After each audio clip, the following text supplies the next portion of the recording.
It's the smoke up, where we toke up. Time to roll up. Shit, I hold up.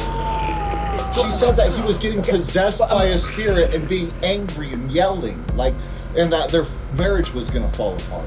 And like that's exactly the kind of stuff that's actually happening, and they're neglecting that and choosing to focus on a fucking fantasy. Where we toke up. Time to roll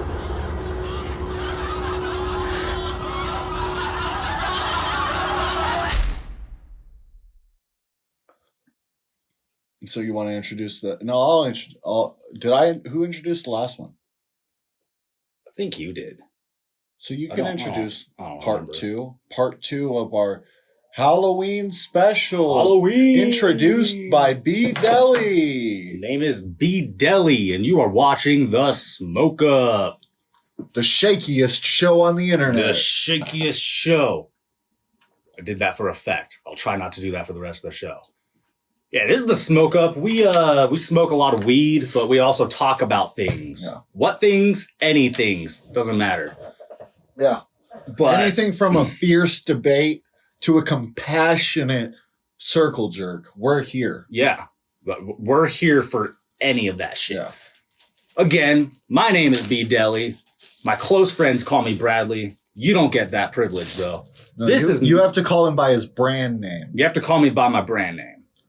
If you call me Bradley, I'll be offended. Yeah, it's like calling your favorite streamer their actual first name when Yeah. nobody else does that. It's very weird. It's like meeting Ludacris and being like, "Hey, what's up, Chris Bridges?" Like, What's he's- up, Chris? Yeah, he's gonna look at you like, "What the what?" He might be like, that better be short for Ludacris. Yeah, Oh, is that why he does that? Is that why he calls himself that? you know, I assume, yeah, that would only make sense. I never really put that together that his name is Chris and then it's in the word Ludacris. Yeah. I just thought, Ludacris. Mind like, ooh. equals blown. Yeah, mind equals blown. Anyways, this is Malachi. Yeah, This guy right here, I am. Malachi. Yeah, That's his that's right. name. Not Malachi. Nope. No, get it right. Nope. This motherfucker is Malachi. Not Malachi, Malachi. And this is our Halloween episode. This is Part the Halloween two. episode.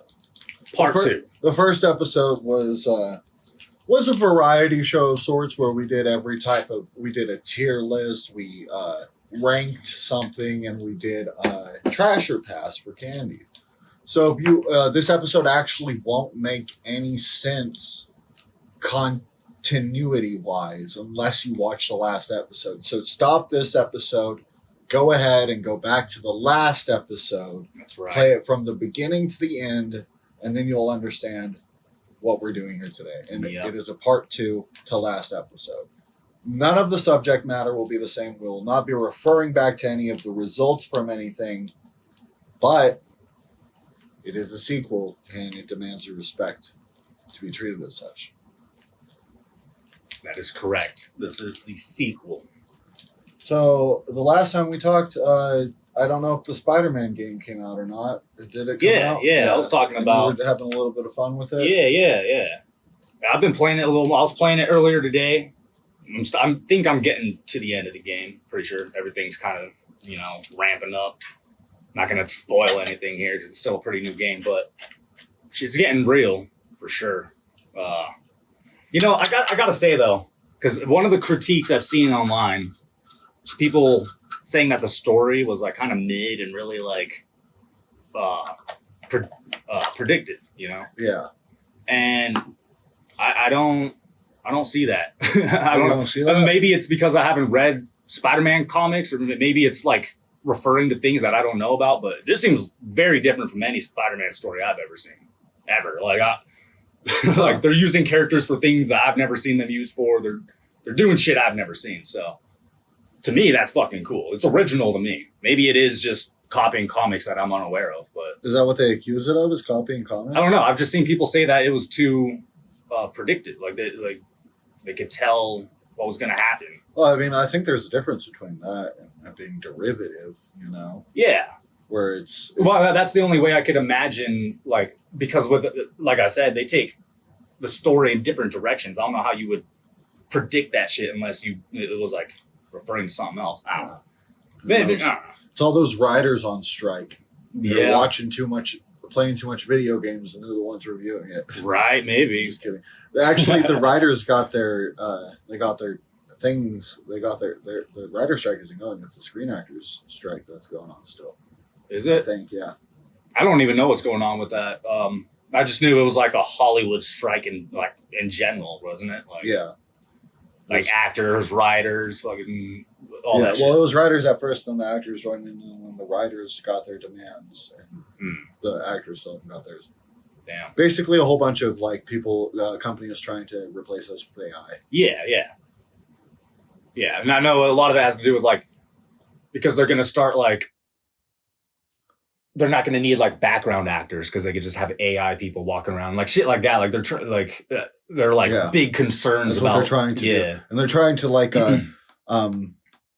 write a script and credit it to, pretty sure either credit it to the studio or not give the person like one of the demands that the Writers Guild got met is that they wanted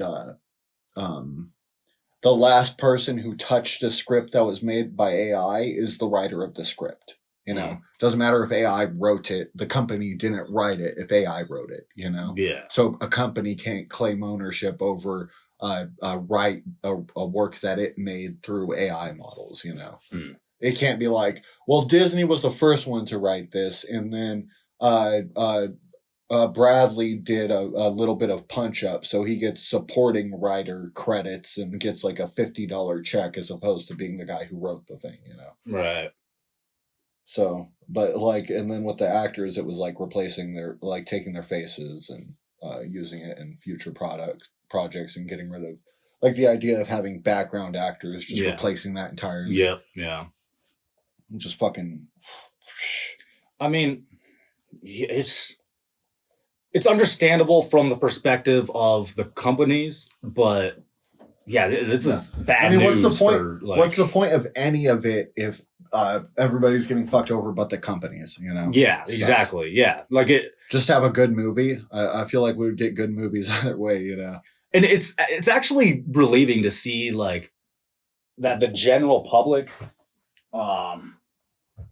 seems to be like very understanding of that. You know This what is I mean? a nice rap. I really like this rap. Is it? Yeah. It's Well, like, Clementine, so it's really leaning into the oranginess, the limey citrusiness of the weed. yeah. Pop-ups. Anyway, but I think it's cool to see the general public like on board with that. Like instead of being like, oh well, as long as we get good movies, like most people seem to understand the repercussions of this and like how bad that is for the future of. Probably one of the first times in history that there was a big like labor strike and it wasn't like looked down upon by broader society as people just being selfish, you know. Yeah. Which is good because that means it represents a shift in the Public the consciousness understanding kind of wealth, you know. Yeah. Because a lot of time people are only like concerned about profit and Yeah. you Well, know, and they like- think just a company making more money is just like a good thing for Yeah. society in general. Yeah. You don't have to like point to it actually creating a good, just a Yeah. company making money is supposed to be like good for society. So people get away with just like fucking over people in real ways for the like mythical belief that it's helping somehow. yeah. That's that like extreme capitalist fucking brainwashing right there. You know what I mean? Where, like, just like, Common. yeah. So fucking. Have you heard what's been going on like the past week? With like, we have 2 mass shootings in the past week. Fucking. Well, I know about the one in Maine. There was another one fucking yesterday morning, I think.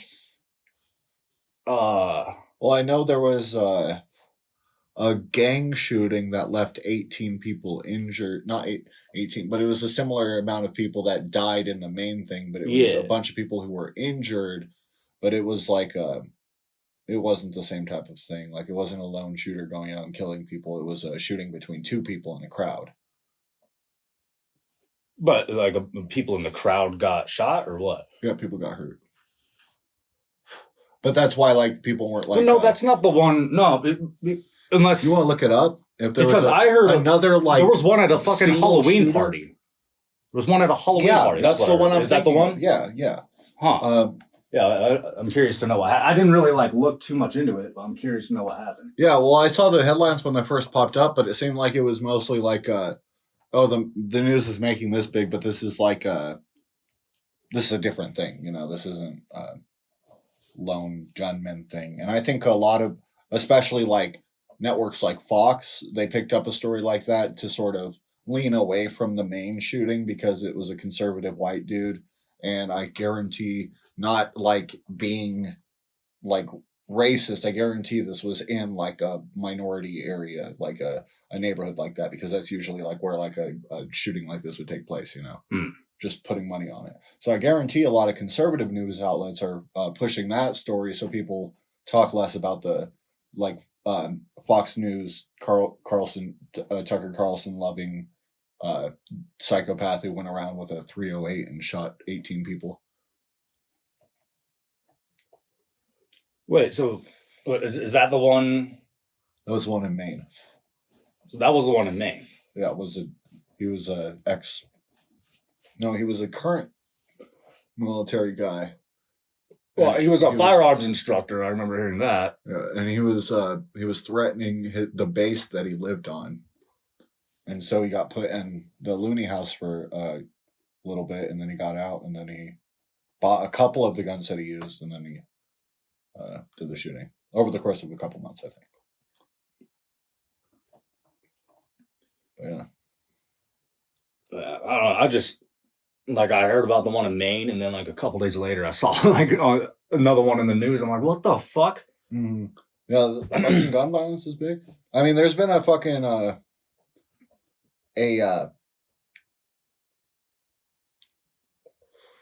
forget what it's called. I don't think it's called mass shooting. It might be mass shooting, but pretty sure it's like the technical definition of 3 or more. But I'm pretty sure there's been more mass shootings than days this year. It's like 528, and the newest one is just the biggest one in the last few years, you know. But even then, fucking still it's not Las Vegas or Pulse or fucking Sandy Hook or any of those. Like, it's remarkable, like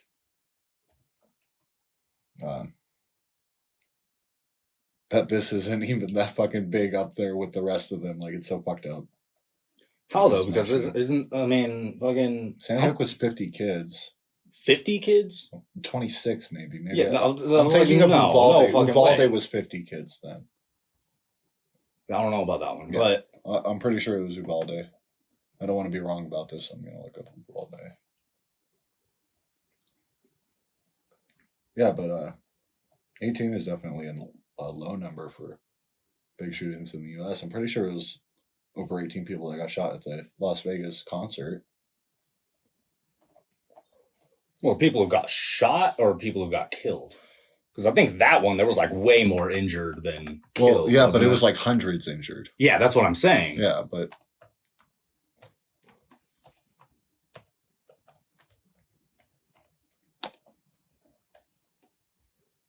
the Las Vegas shooting was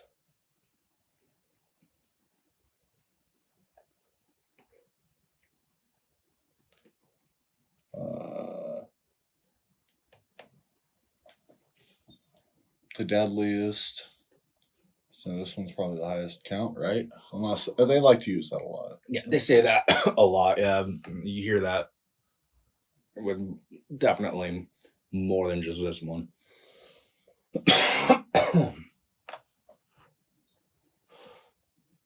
Oh, come on.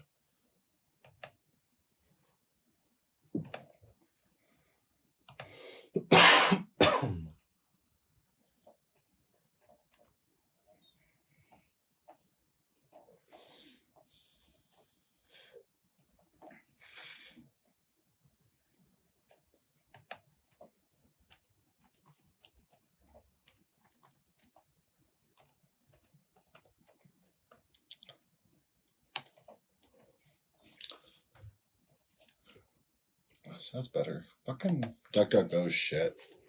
Falcon is shit. You know, we try to be judgmental of these big tech companies, but sometimes they're the only ones that make fucking competent technology. Yeah. It's annoying, but it's only because they have so much money behind them. Killing 60 and wounding 413. So that's high. That's huge. Yeah, that's fucking insane. Yeah, and it's just, I mean, fucking hell. People don't even fucking. I don't know. Seems like the outrage for these things die down very quickly, or quicker than they should. But like, it doesn't matter how terrifying it is. The Uvalde shooting was the most terrifying thing I've ever fucking read about in my entire life, and everybody stopped giving a shit after. Because we're so desensitized to it at this point, because it keeps happening. You know what I mean? Also, gun companies try to suppress the fucking like beliefs. Like there's propaganda produced to like make people love guns, even though they're fucking like killing people. It's fucking insane. Well, but I'm just saying, when people hear this shit in the news, it's like we're actually desensitized to it at this point. It's not as shocking as when Sandy Hook happened, or when even when Pulse happened. That wasn't that long ago, or when this Vegas shooting happened. It gets less shocking every time it happens. You know what I mean? So like. Yeah. We remember the ones. Well, I don't know. Uvalde was the most shocking, and that was the one right before this most recent one, the last big one. Do you remember? Do you not know what happened during Uvalde? No, but that's what I'm saying, because Uvalde was so fucking insane. The police department sat outside the classroom. Oh yeah, that one. Yeah, the dude slaughtered a whole. Yeah. Okay, I remember that classroom of kids. Yeah. And he killed 19 people.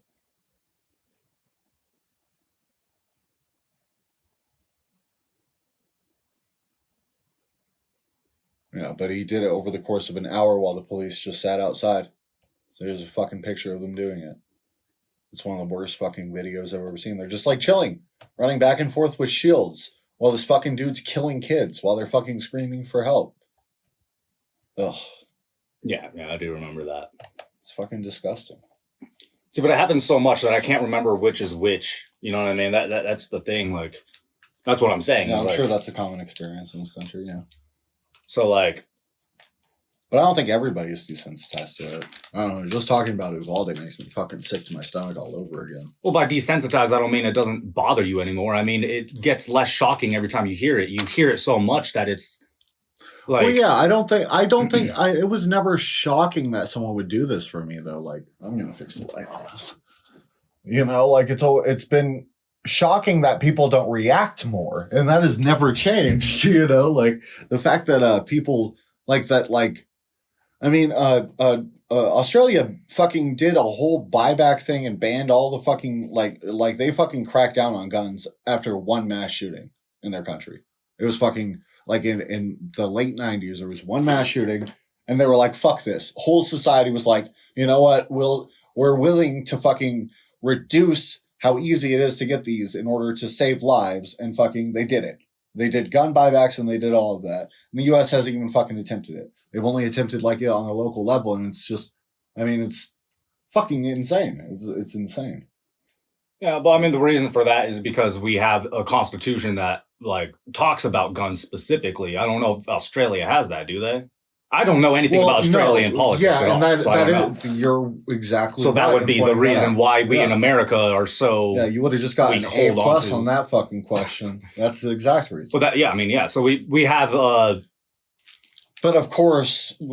It's like an identity. It's like a... Yeah, but it's a modern idea of how that part of the Constitution functions. And I mean, we could argue all day about what it literally meant to the founding fathers. I don't really care about that. I want it to mean something that doesn't get as many kids killed. And that's possible of like the Constitution works how we interpret it, and the Second Amendment's very interpretable to limit it to local registered militias and maybe individual gun ownership.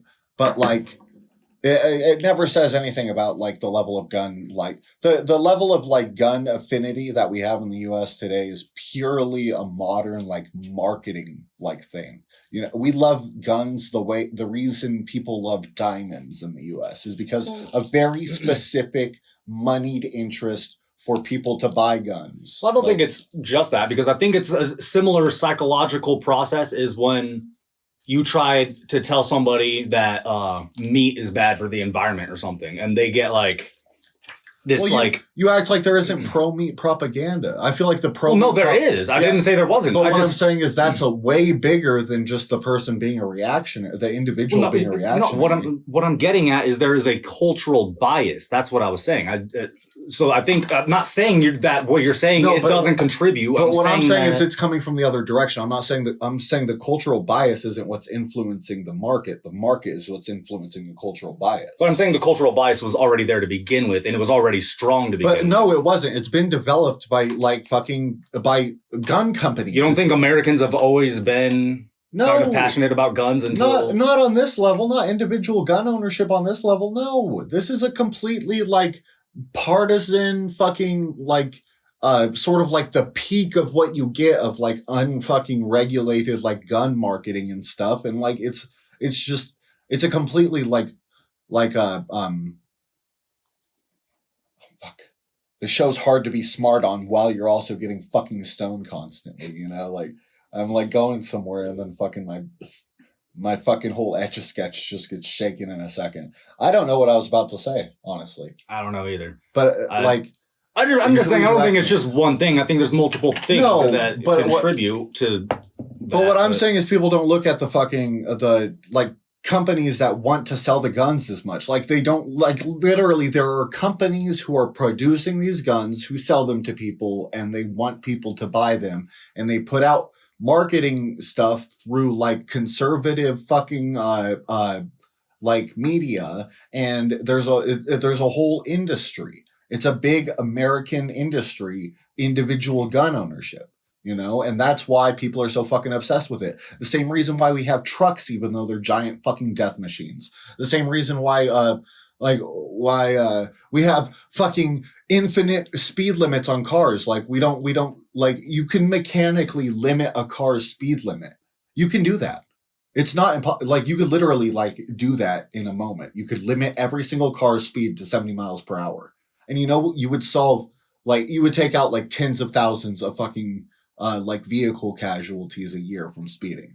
Like it's just we underregulate people for this fucking for companies to make money. Really, like that's my cynical view on it. Like, I mean, I'm not saying you're wrong, because I feel like these companies could put in if they didn't have a profit motive, they could put in the same motivation to help people understand why, you know, having a rifle for hunting is cool and having fucking individual gun for home ownership is cool, but that's not the problem that we're talking about here. We're talking about people being able to just go out and get 4 or 5 guns that just have like 150 rounds, just to able to just fucking cycle through them and fucking slaughter a building full of people, you know? Like there's such a difference between that and trying to solve that by just doing some reasonable gun regulation and taking everybody's guns. You know, we could very much still have like, everybody can have a gun,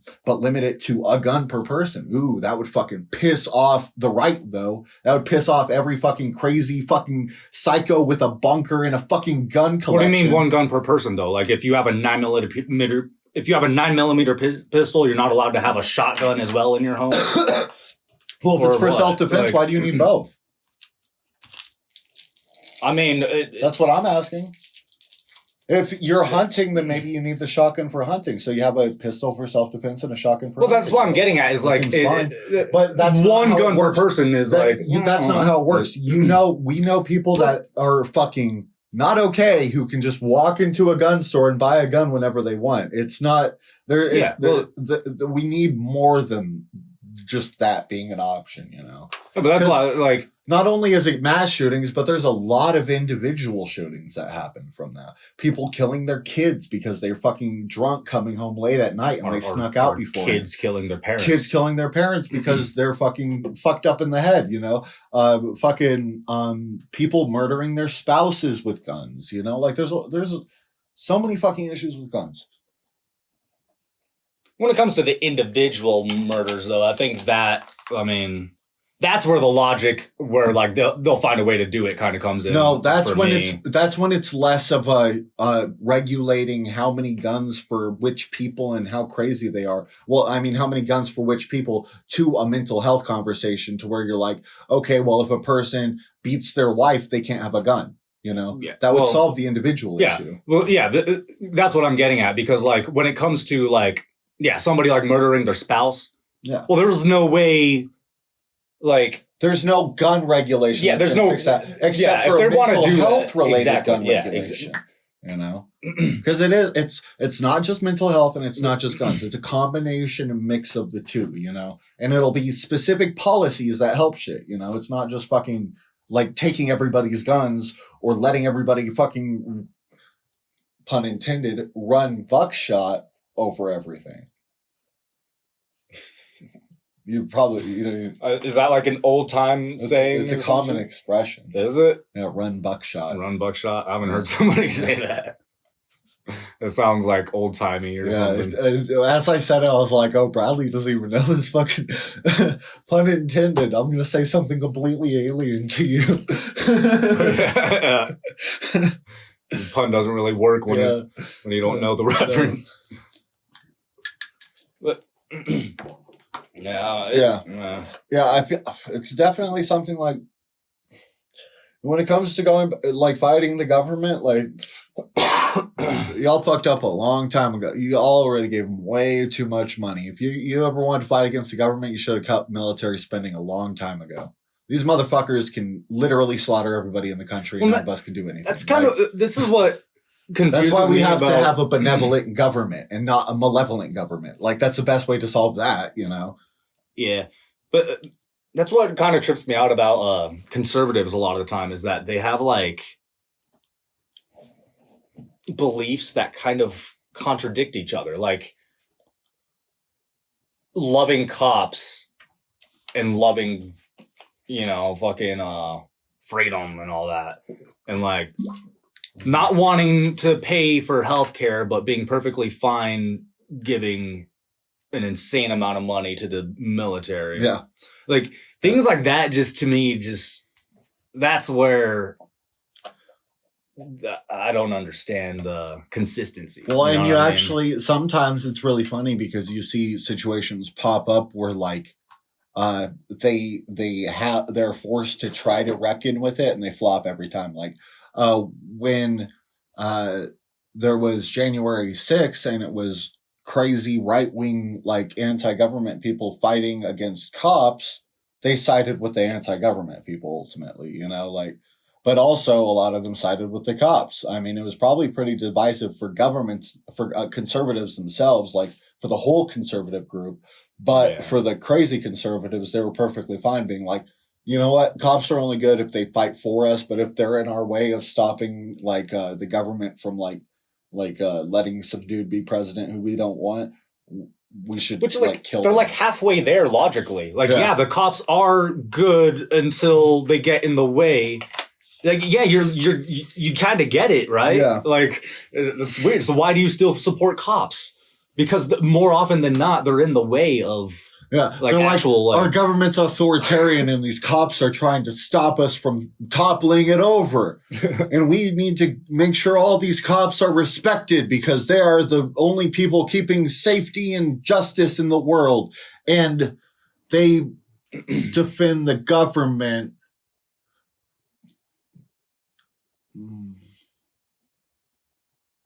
Well, I mean, the only logical conclusion is that like, it's just the less you can make it like a spooky fairy tale and like someone's uncle, the more conservatives are sympathetic to it, So when cops are defending the Capitol, they're a spooky fairy tale. But when they're like beating up a black person, they're your uncle. So they'll just switch between those things and just defend it or chastise it depending on that, you know. How much does this person look like my uncle in this situation? You know, that's every conservative's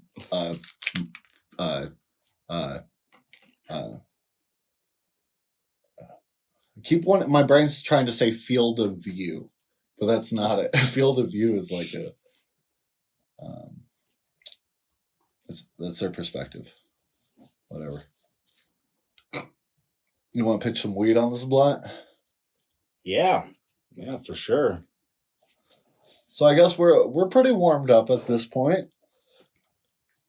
And so I guess it's time we introduce the document. So Bradley didn't look at the document once. I've not looked at it. You sent it to me too early. Yeah. For me to remember that you sent it. Very specifically because I wanted to see you to see it earlier, but it just didn't work that way. And so I can't be criticized for the way this turns out if you seem caught off guard. Because we're doing...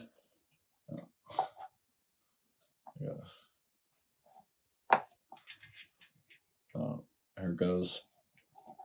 Vamp for a second.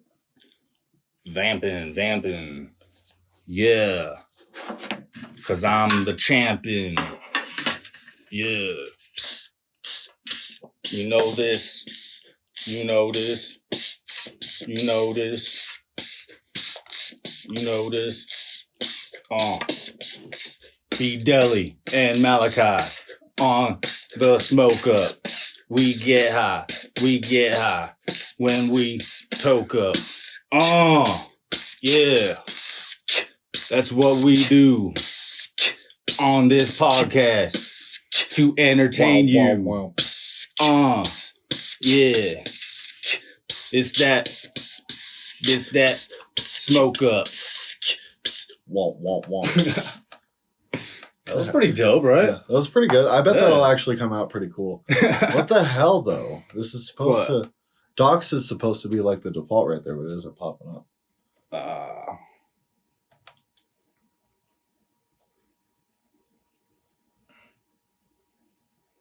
Yeah, we're just...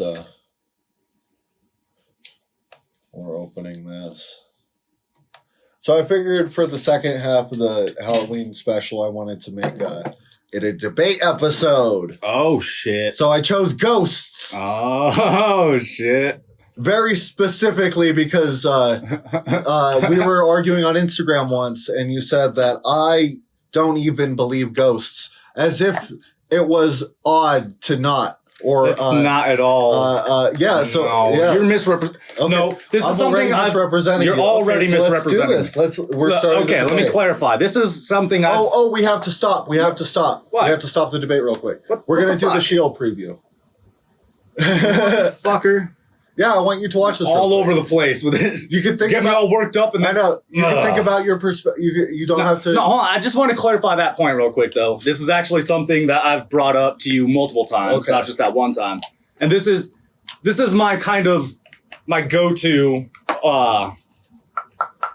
when you make an absolute statement on something that I feel you can't possibly know for sure. This is my go-to example of something. I bring it up as a metaphor, not a metaphor, but as an analogy to kind of compare, because I feel like ghosts are something that you cannot, even if you've never seen the evidence for it, how could you possibly know they don't exist? Well, I could very convincingly show that every single display of ghosts or every belief in ghosts is prefabricated and only meant to benefit grifters.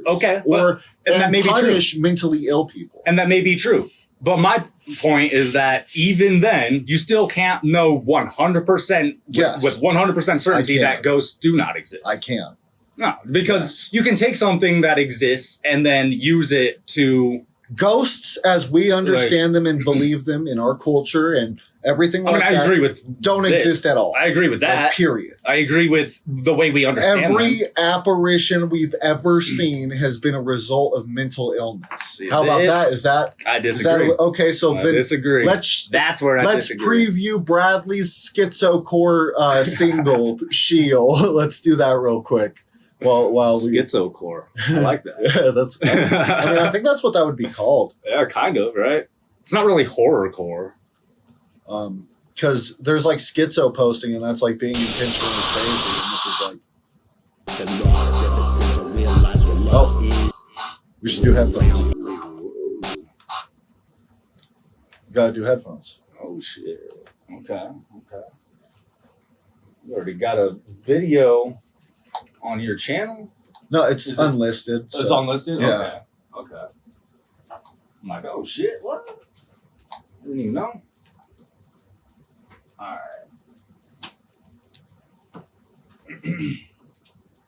Oh shit. Fuck. Okay.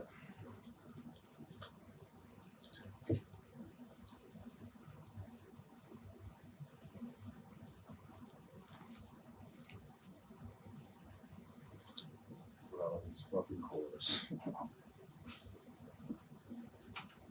Yeah, sometimes cords can be a problem. But with our most recent sponsor, Cord Plus, that problem goes away in a jiffy. Have you heard about Cords Plus, Bradley? I'm not. Cords Plus is a premium subscription service where you can actually request different lengths of cord configuration modules that combine your cords together and attach them to various surfaces such as glass, plastic, silverware, upholstery, and linen. And if you call today, you can get $20 off an order with the code Smoke Up. That's the code Smoke Up. If you go to their website and use the code Smoke Up, you can get $10 off an order.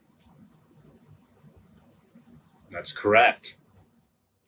What's your favorite thing about the cord thing? The cord Bradley? thing? Well, my favorite thing about the cord thing is, you know, I hate cords. And I love things that make me hate cords less. You know what I'm saying? Yeah. And that's why I buy it. I Still actually gotta use the plug that product. in. I use the product.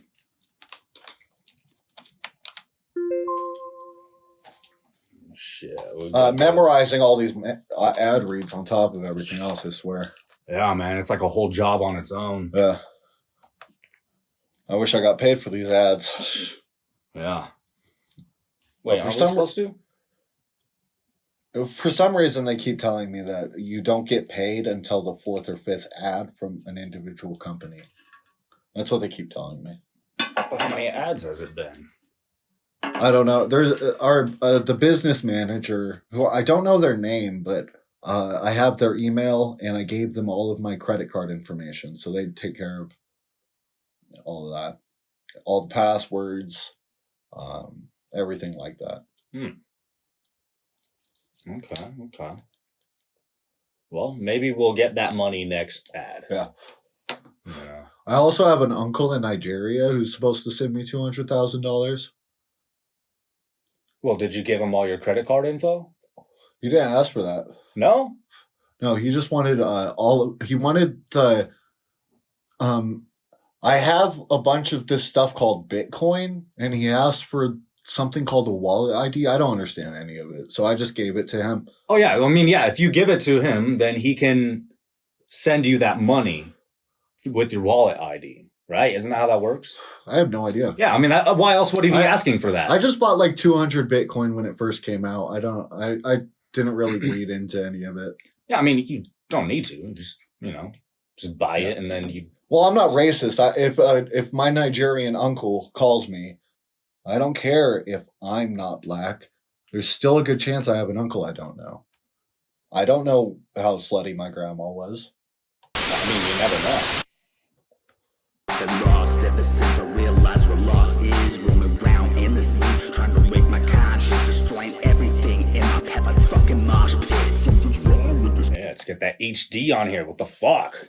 It's weird how 720 looks like shit now. I remember when that looked good. Right. People just throw out some fucking nonsense about the apocalypse, how I was visited by Martians. Voices in my head say they're from a distant star, and if I kill myself, then I'll attain their universal powers. They accept the fact I'm closer every second, every hour. I'll see you when we're falling like a meteor shower. When the heavens come knocking, I'ma shout it out louder.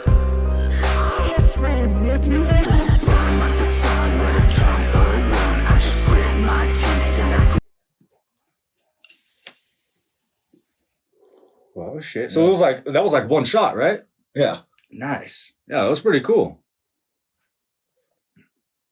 So I've got like 3 different versions of this music video technically, even though the 2 of them are like short previews, you know. Yeah. But like, yeah, Hey, that was dope. if you want, I could send you the links. I could upload the video files to my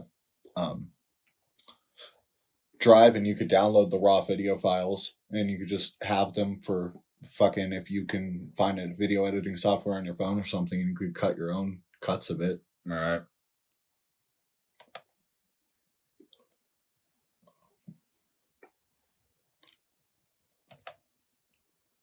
Yeah. So that was the exclusive preview for Sheol. That was dope. Yeah, it was really fun recording that.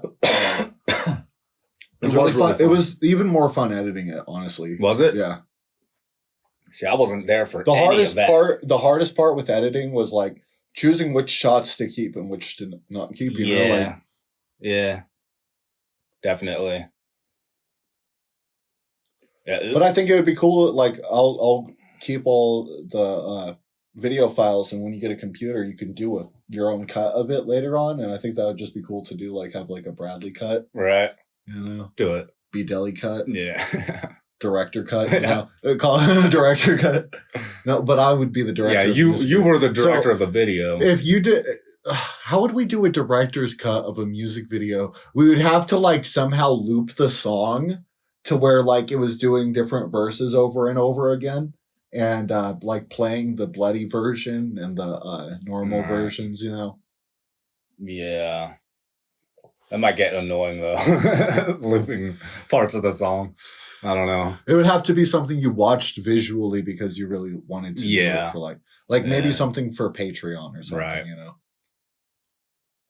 Someone would really have to be into you to give a shit about something like that. Yeah, for sure. Or into me, they just want to see more of my directing and Mikos's Yeah, man. videography. Who knows, man?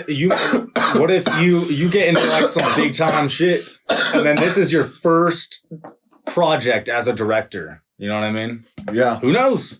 Who fucking knows?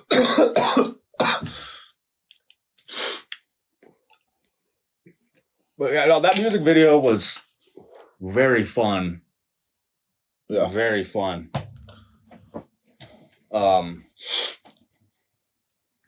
Yeah, I think next we need album art for Truth Hurts, and we need to do a music video for it. Yeah. And I think similar thing, we could just do it in here, but completely different, you know. If you, but like I think we should do something psychedelic. something. more Well, that's psychedelic. what I wanted to do, is make it ravey. Is like have like lights and fucking like we're fucking raving, you know, like I think we should do something different than that. yeah, Like something like we're like we should get like a box and line the inside of the box with white and cut a hole in it for our heads, poke our head through there, then do all the lyrics. So I get a good shot of just a floating head, and then fucking just get those, just shots of floating heads. And then I do colors and stuff. And just like do like our lips talking over each other, like when it does the lyrics, and like visual effects. Wait, so Just you're do something saying a box with the camera inside? there's or a like- panel cut out of the box. Oh, but the okay. inside is lined with white, and your head is Oh, popping okay, from I the see. bottom. And then So it's just a head. okay, Maybe Alright. we're wearing like sunglasses or something, but it's just like that, just like floating heads. That'd be cool. yeah, Because I want it to be like robot like. And I like there's a music video by there's a song by by what's her name? A girl. Bella Porsche. Bella Build a Bitch. This ain't build a bitch. You don't get to pick and choose. Yeah, it's like that, but it's like a build a bitch factory, and she's like a disembodied head on a tread thing. I think disembodied robot heads are a cool thing. Pretty cool way to go. Daft Punk is pretty cool. They have the robot head shots a lot. And that was I think the main inspiration behind that song by the time it was like fully conceptualized. Is like, it's the only artist I can point to that we both. Yeah, that's the only electronic music I listen to. You know, like I never listened to like. I mean, Gorillaz too, but yeah, I would classify Gorillaz as a one-man virtual band more than like a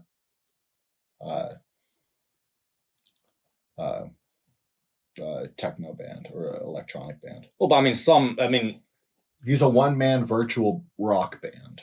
No, not rock band, bro. Rap rock. They haven't done anything rock since fucking Demon Days. Are you insane? Yeah. The way it works, it functions like a band. You know, it's a virtual band. It's a lot like I don't know. It's just like a thing that people do, and I don't consider that like concept like this. He like sings normal, and I don't know if you're gonna call all that electronic music, you might as well call call Justin Bieber electronic music. Some of it, I'm sure you could take a song that sounds electronic. You're diluting the genre of electronic is supposed to be mostly lyricless and like heavily like. Have you listened to space. The Fall? I mean, that whole album I would consider electronic, right? Just maybe The Fall, or The Fall and like is it Demon Days or Demon Days is the closest thing to rock that I've ever done. Well, the one that is like, well, Demon Days is the fire coming out of the monkey's head, right? Is that Demon Days? Yeah. Well, that's still electronic. Sure, it sounds, but that's like closer to electronic than like fucking because what's the one with Sunshine on it? Why do I not remember anything right now? Fucking the Clint Eastwood. That's the first album. Yeah, their first album, and their first album.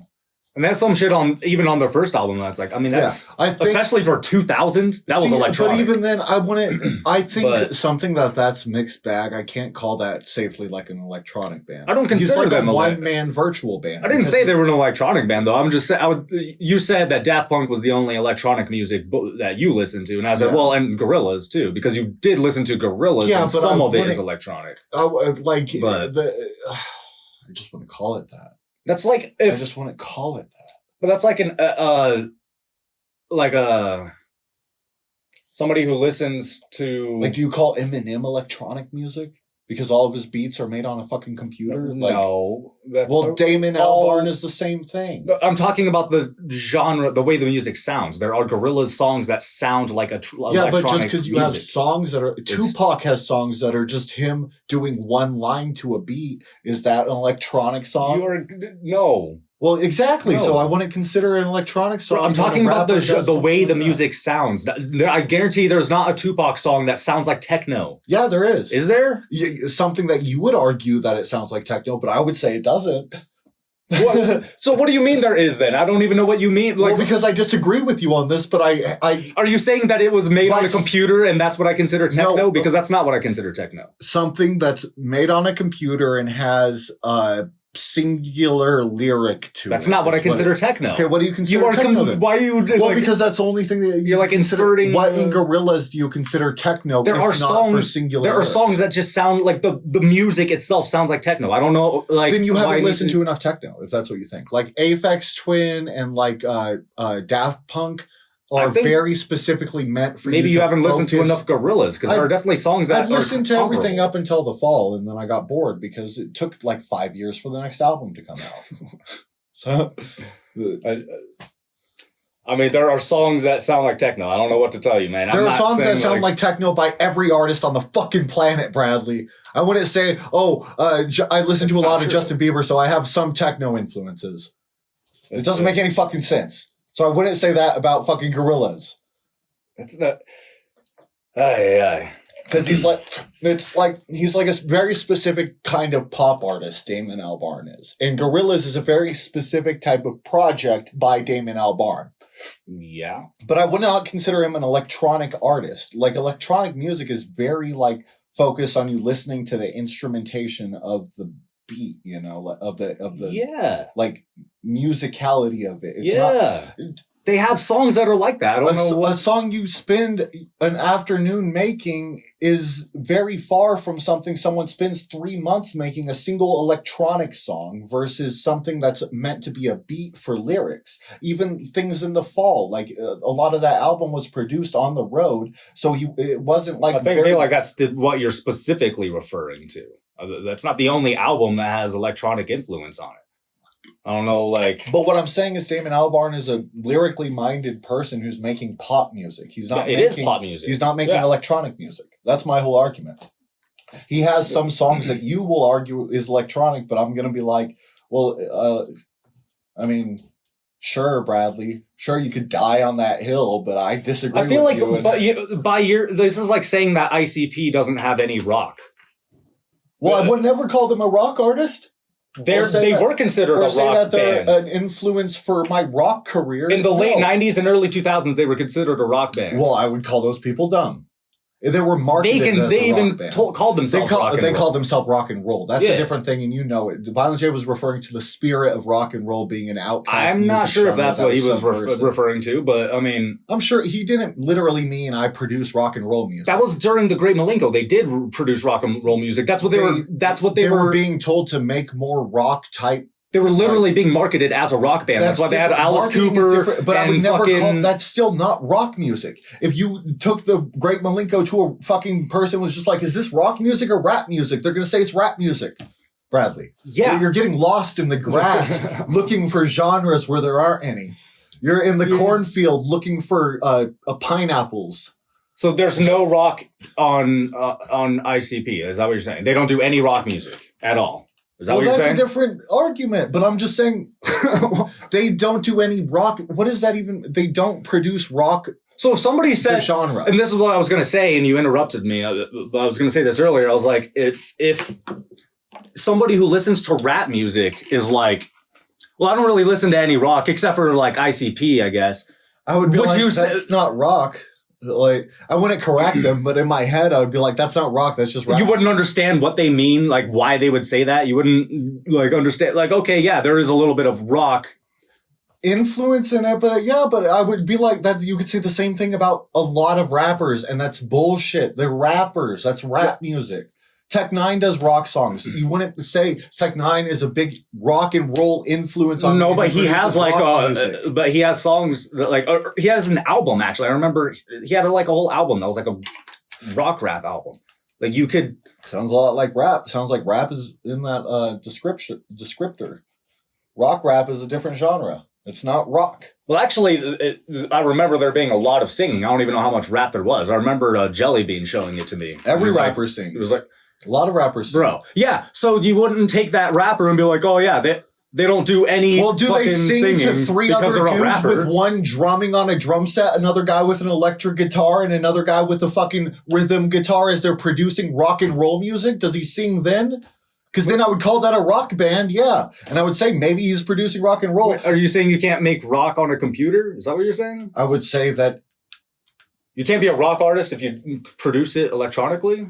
You have to have a band? well, not necessarily, That's- but like That's what that sounded like. I'm just clarifying. if you do a virtual guy on a drum set and a virtual bassist and a virtual electric guitar, that's the same thing. So I would, But if I you wouldn't make- argue that doesn't make it rock. I'm not some type of purist. Well, that's what it sounds like. No, you that are, though. see, Like- you're misrepresenting me. That Oh, right am there, I? like, yeah, because I'm not saying. I'm saying that like there's a difference between.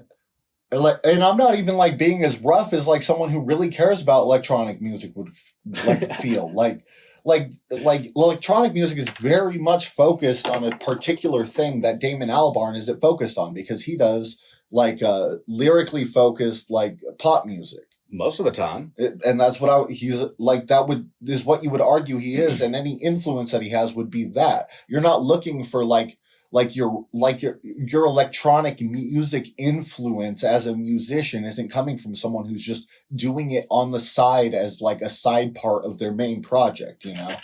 Like that, like, sure, maybe there are people like that, but I think like that would be diluting the product to a point to where what you're producing isn't. Like, if you're saying I'm an electronic artist and my biggest influence is Damon Albarn, I would be interested in what you're producing, because it sounds like you're making pop music and you don't properly understand what you're saying. You know, like you're just kind of. But for two people who make hip hop to make an electronic song and have Gorillaz as one of the things on their mind, that wouldn't be that fucking out there. Like, and that's kind of where why I mentioned that, because to me, like that song reminds me of Daft Punk primarily, but I could see a little bit of Gorillaz in there as well. So like possibly, but and it's not even only in the sense that we have hip hop influences from Gorillaz. I think that would be a hip hop influence that bleeds out into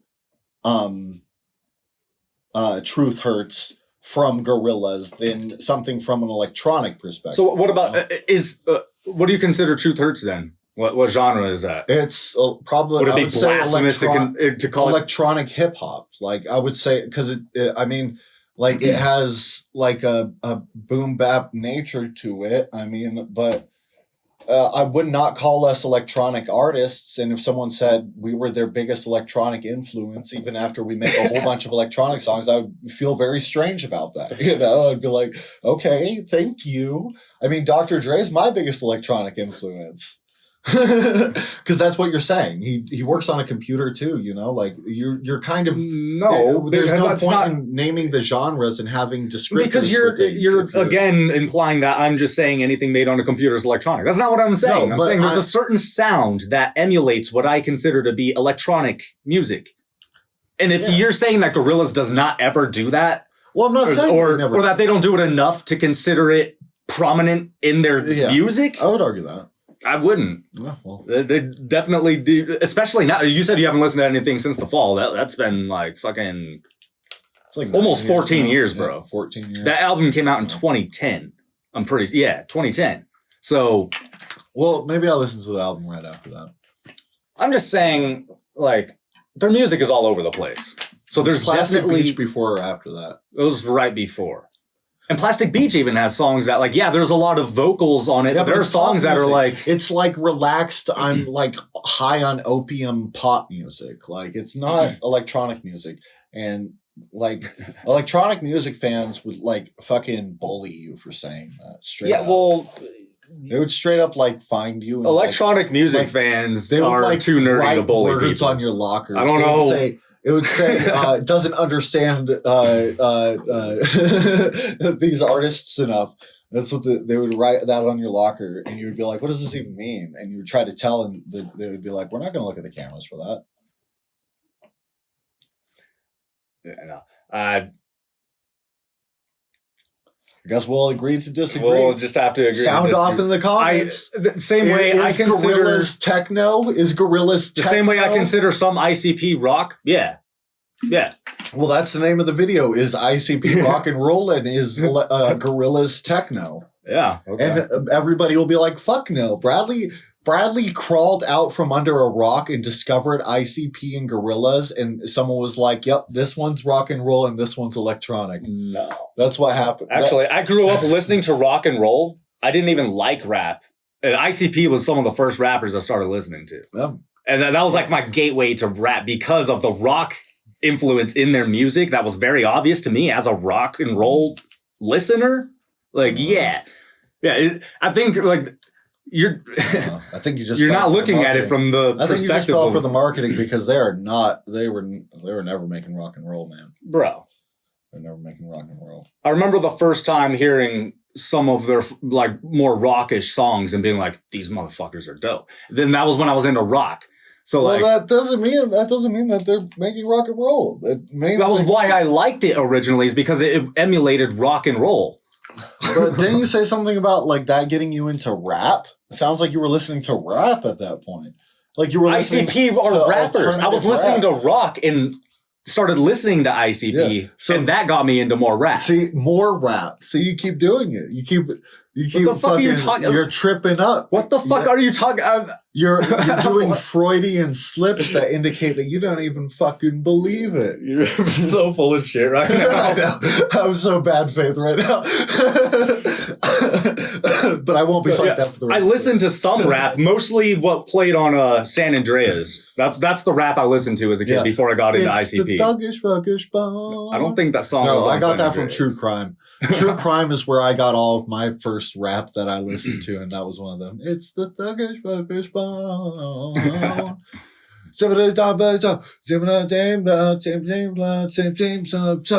True Crime was a weird game. 'Cause it was like- fucking with no hustlers. Yeah, the fucking great rappers. Like, I swear. The best. It's the thuggish, ruggish bone. So right here, It's the thuggish, ruggish bone. got some oil infused It's cones. the thuggish, ruggish bone. It's the thuggish, ruggish bone. We're gonna try one of these. Yeah, that's exciting. Yeah. And okay, so Bradley and I have a disagreement over ghosts. Bradley says it's not as big of a disagreement as I say it is. Why did I think say it that? is. Well, you said that you don't believe that ghosts, like in the spooky creepypasta way, are real. You want to elaborate on that? What do you mean? I didn't even say that. What do you mean when you say You're- ghosts aren't real? You keep on like. No, I'm playing. I'm playing. didn't say any of that shit. I'll be more serious. I'm just trying not to make it a serious debate. It's a No, fun it won't be a Halloween serious debate because it is ghosts. Like, we really can't get that heated over ghosts. That would be Yeah. ridiculous. We can become very wrapped up in our convictions. That'll be the most this will be. It won't be. We're not going to be mad. I won't let you squirm out of this. Oh. Oh, no. Squirm out of this. It's so This funny motherfucker. after being like the squirmiest motherfucker in the world in the last thing we just were arguing about. Yeah. That was definitely some squirmy shit. Ultimately, I don't think genres really matter. I think I was playing the bad faith actor in that discussion. Yeah. I was playing the ghost believer in that discussion, if you will. Were you? Yeah. Because I wasn't listening to any evidence on the contrary that I was wrong. And I was just barreling ahead with the first thing I said, first thing I believed, without listening to any other, historic reasoning, any other particular examples of things that contradicted me, maybe. I wasn't listening to any of it. I was flying through all of that and sticking with my first belief that I decided, who knows when, probably when I was that 14. whole last fucking discussion we had just your segue into this? No, but I'm really impressed with how well I'm doing right now. Oh man, And that I'm so excited. I for almost this started to debate. think you planned that the whole time. No. Like, I realized that I was losing the debate, so I started becoming more and more bad faith to see how far I could push you before you were like, what the fuck? You're not even like engaging. Which is, I mean, I guess pretty far. yeah, well, okay, so what did you want me to elaborate on ghosts? Just say your beliefs on ghosts. My beliefs on ghosts. Okay, Because my well, beliefs are going to be very clear. Okay, well, I think sometimes, yeah, it is intense, huh? Yeah. It like burns rapidly too. I've noticed, and you hit it like fucking. Like, what is it doing? It's that oil, I'm guessing. Boy, what's it doing? What it doing? Was that You good? sound like South African. Was that South African? Yeah, I don't. That's the closest thing I could. It sounds like fucking Ninja from D Antwoord. Those motherfuckers, holy shit. Oh man. I'm gonna check the cameras. Yeah. just want to check audio as well. Yep, we're going strong. Going strong like Donkey Kong. Yeah. Yep. All right, so I think sometimes people do hallucinate, and that's what they attribute to ghosts. But I think that there are experiences that are vivid enough to people who are not mentally ill, and this is common enough that I think that that's not always attributable. It's not always just explained like that. Now, what ghosts are, I don't believe are like most people think that ghosts are like the souls of humans who died. And Okay. Like, first, let's start a couple things. Like, before you elaborate on what you believe ghosts are, do you believe any examples of ghosts have been there have been any examples of ghosts? Do you take credibility from any story of seeing a ghost? Is that what you base like your beliefs in ghosts in, or? I have personally seen or experienced things that, to me, at a time where I was not like, on drugs or anything, I wasn't like a small child that didn't understand reality yet, or to me, like I've had some pretty fucking strange things happen that you can't convince me I was mentally ill or something. Well, a lot of people have that same problem. A lot of people have that same problem. Like everybody who believes in ghosts. Boom. Well, that's very extreme. Boom. That's my and belief. Unprovable statement. So. I can place heaps of circumstantial evidence that everybody involved in the whole fucking ghost discussion is either a fool or fooling people. Either the fool or being either fooling or being the fool. So Sometimes both. So do you think I'm? I think you're being fooled. How am I being fooled if I'm basing it off of my own personal You're experience? being fooled by your own mind. See, well, I think you believe your eyes and your mind way too much. And we could witness things. If someone thought they saw a dragon in the sky and then Googled dragons, come to find out that they never existed, maybe they shouldn't keep believing that what they saw was a dragon. Maybe there's another answer for what they actually saw flying in the sky that day. Yeah, I mean, that's a pretty wild example. Yeah.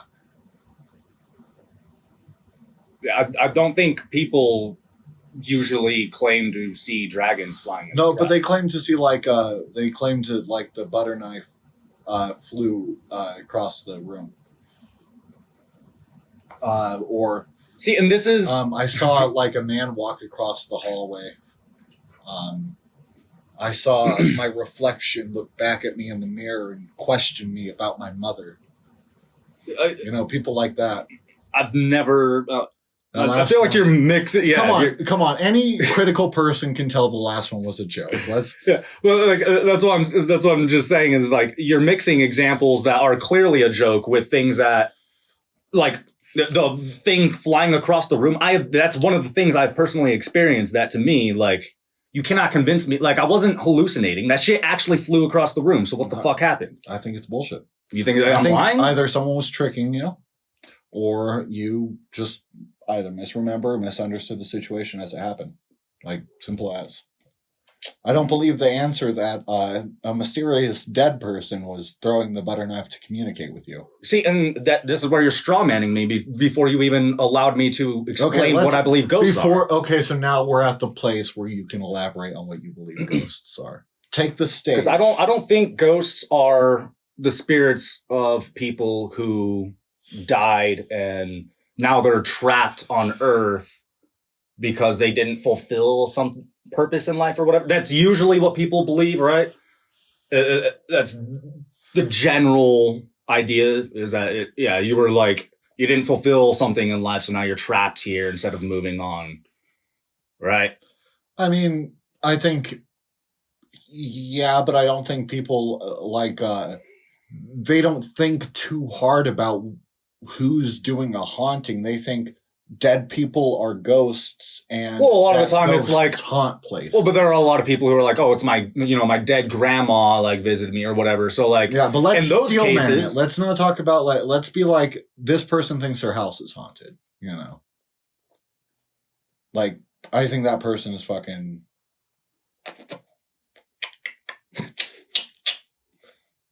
I wish I could whistle. It would have been the perfect time to. Can you whistle? I'll pretend to whistle while you're whistling. Not very well. Whistle. But Come on. You're making me feel You weird. make the kissy faces at you on accident. There you go. No, no, I disagree. I think hauntings do exist. I believe it. No. I just don't think it's what most people think it is. So what do you think it is?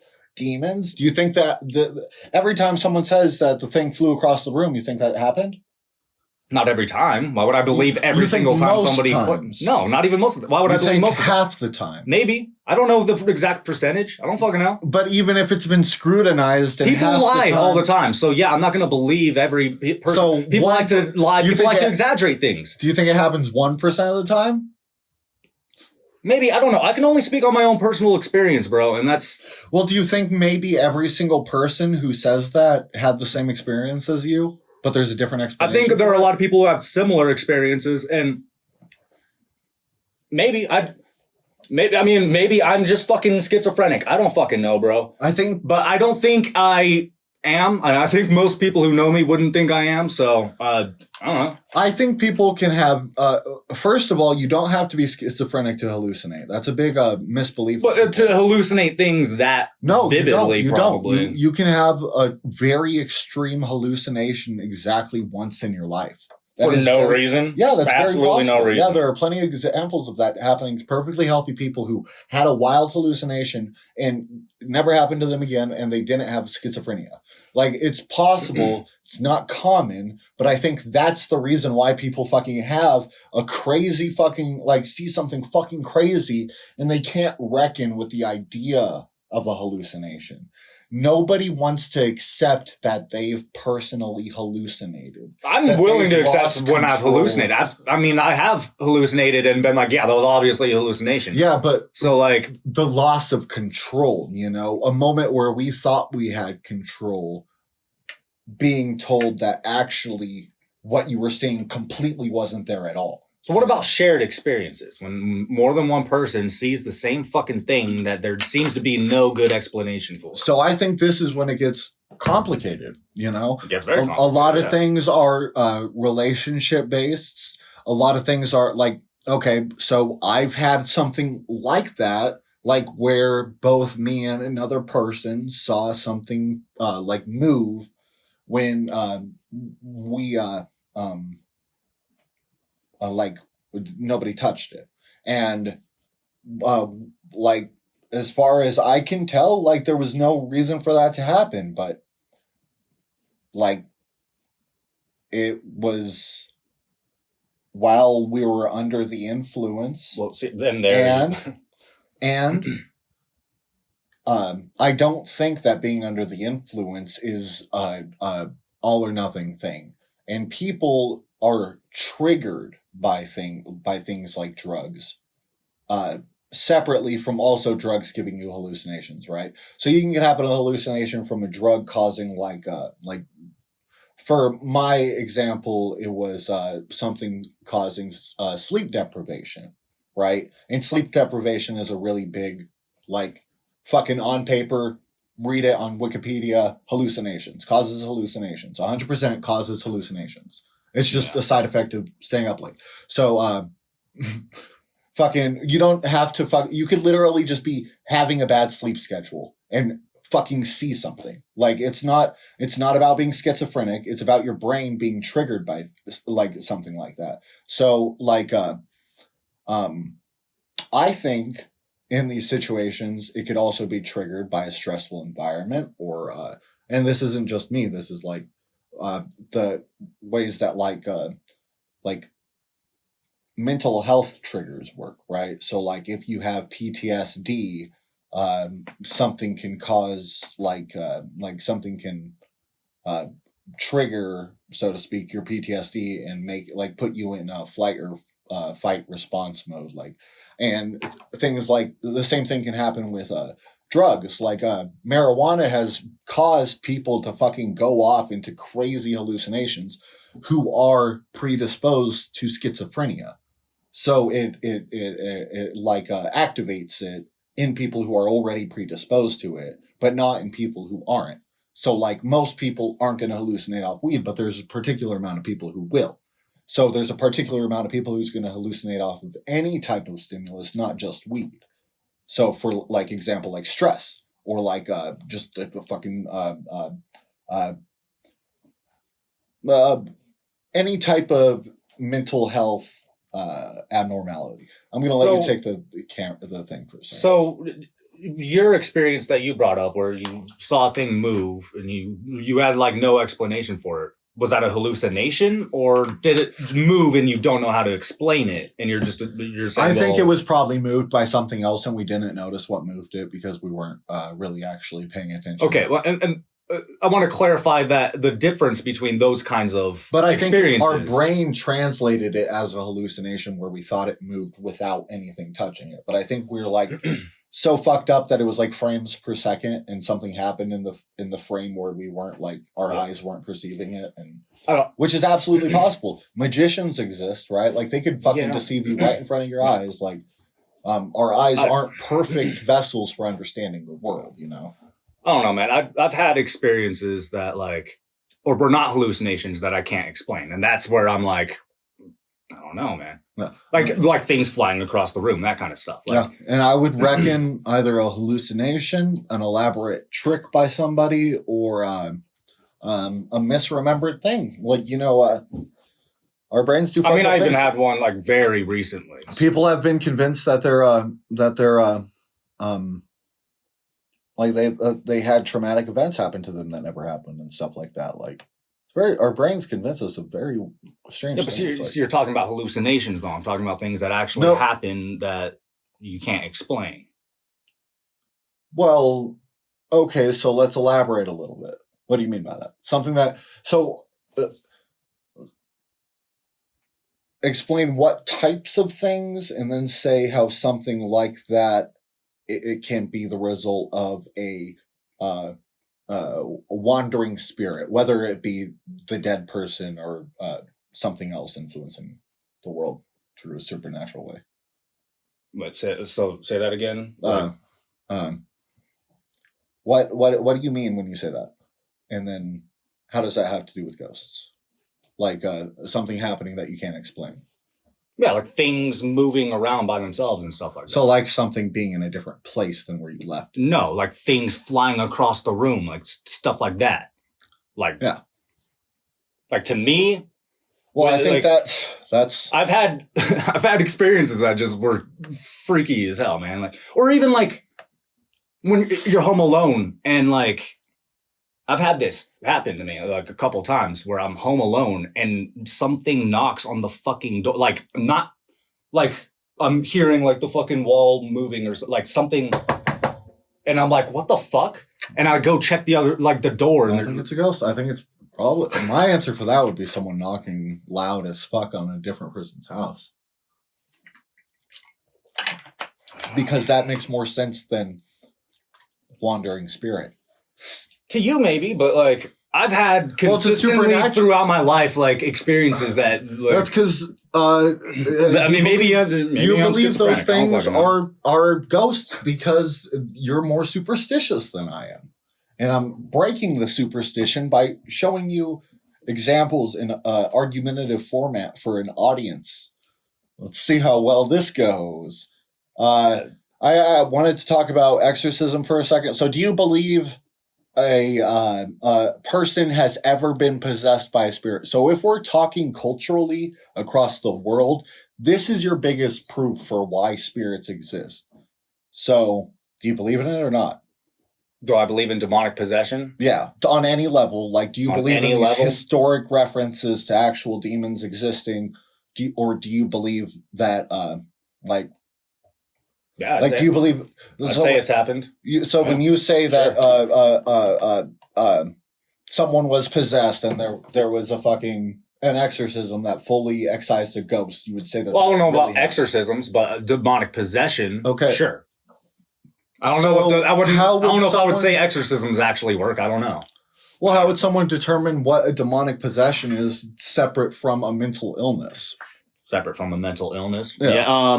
Supernatural stuff happening alongside it, I guess. Okay. So we're going to talk about a couple examples here real quick. So talk about what you think about when you think about a possession. When I think about possession, Like the thing you think is real. the thing I think is real. Yeah, not just popular media, but what you would reckon is a true thing.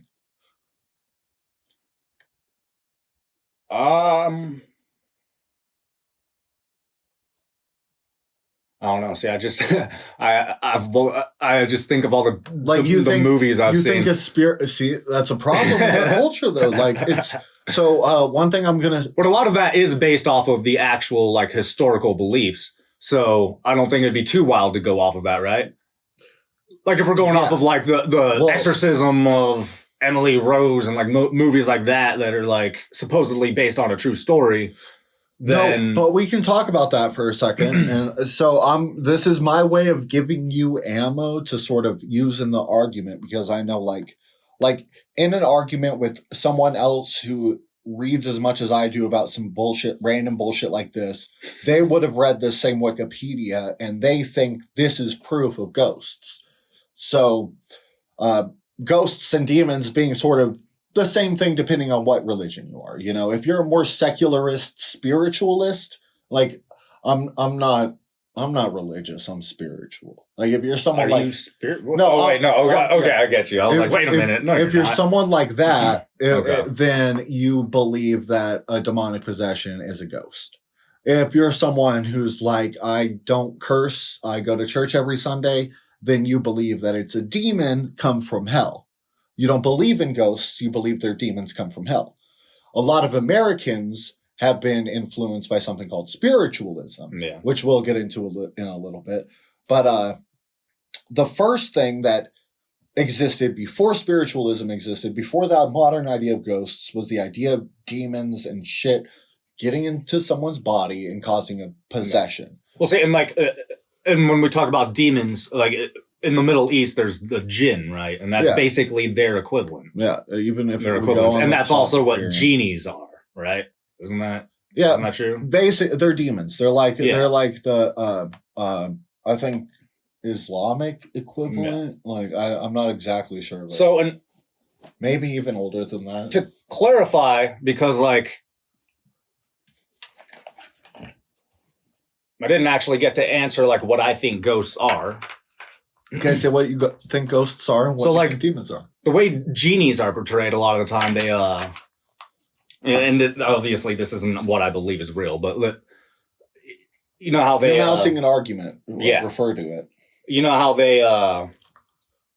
they give you 3 wishes, and they always like, and this is usually how they do it in media. They like try to fuck you up. They purposely give you like try to twist your words into giving you a Yeah. wish you didn't want. They're you know what I mean? Deceiving you like the Deceiving, devil. yeah. Yeah. So like that seems to be the recurring theme historically when it comes to spirits, is that they like to fuck with people. They're like tricksters, you know? So I think it's something more along those lines. It's not like spirits of people. I'm not like a spiritualist. Like it seems to be something more like, I wouldn't say deep, like I wouldn't say like the Christian idea of demons or the jinn or anything, but something like that, like a trickster, like a fucking trickster spirit. Like fairies. Yeah, I guess. Sure. We'll use that word. So, Yeah. Fairies flying around fucking with people. Sure. well, I mean, that's literally what fairies are. Yeah, I know. Yeah. It's Yeah, just- I know. But Yeah. So, yeah, something like that. But that's literally, I mean, that's the same explanation for the same phenomenon across different cultures. Yeah. My argument's that. Yeah. And that phenomenon isn't things outside. That's poor understanding of mental health. You know, in all Well, of when these something cultures, happens physically you that know, is not in your head. So if we think about the in Catholicism, exorcisms are performed in the name of Jesus Christ, and it's by priests given it by the Catholic Church, and it's so there's a deliverance, and that's a prayer for people who are distressed and wish to heal emotional wounds, including those caused by evil spirits. And then there's an exorcism, which is a special thing conducted by priests that are given permission. And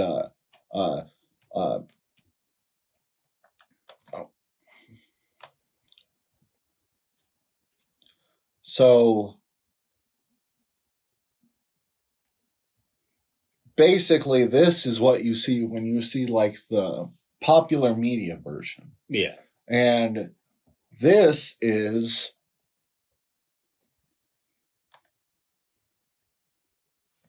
something that is pretty fucking obviously, in my opinion, like an old age explanation for why someone would be upset. Like even mentioning that a deliverance is for just distress and emotional wounds. Why? Like what would an exorcism is just for the more extreme sort. And if you look at like if we Google, I'm sure. If we Google deaths caused by exorcism, I don't even know how to fucking spell this word. Extra C after the X. Oh. Yeah.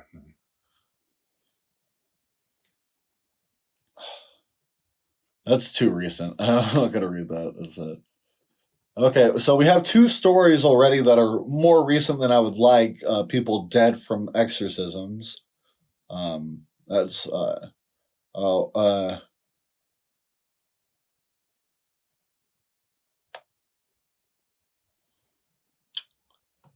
So here's a story.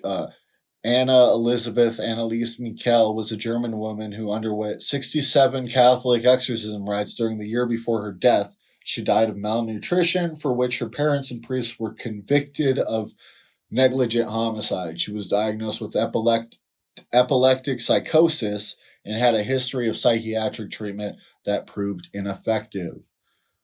So whenever the medical treatments of the day fall through, people resort to their faith and they use it to treat mental illnesses, just period. And it's always been this.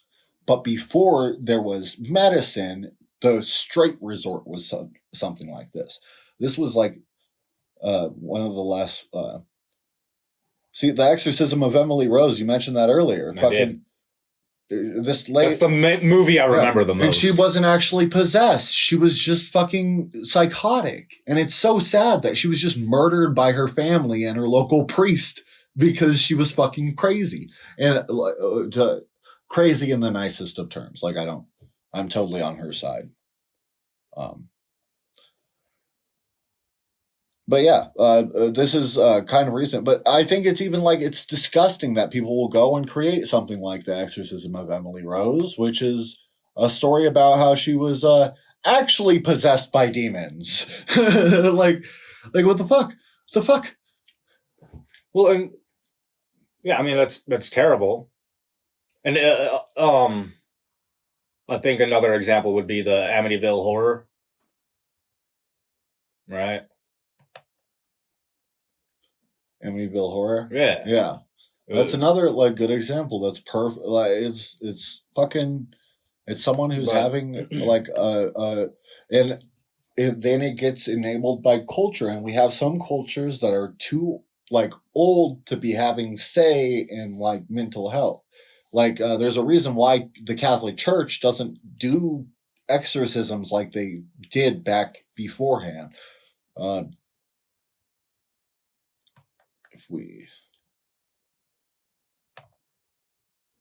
So we could even find like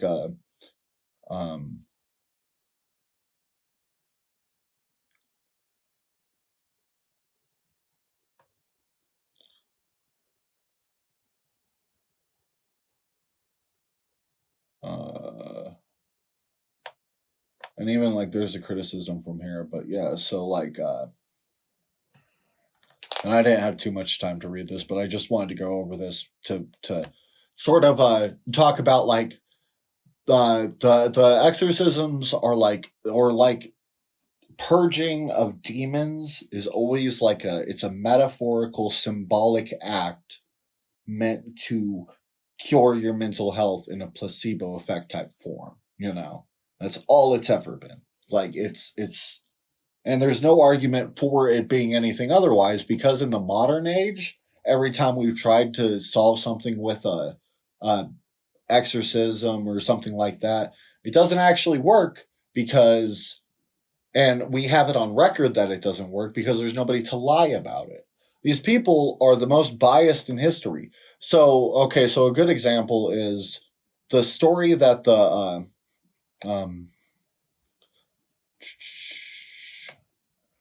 there's a story.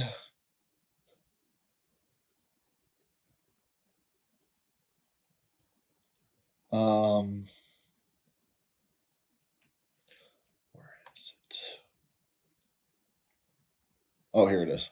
Okay, so the story of The Exorcist is based off of an actual kid that was claimed to be possessed, but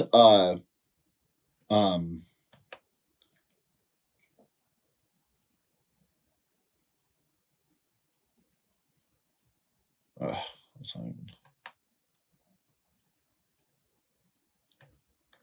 See, I'm too stoned for this. I'm too stoned to get through it. What's your argument so far? Say something. I've been talking a long time.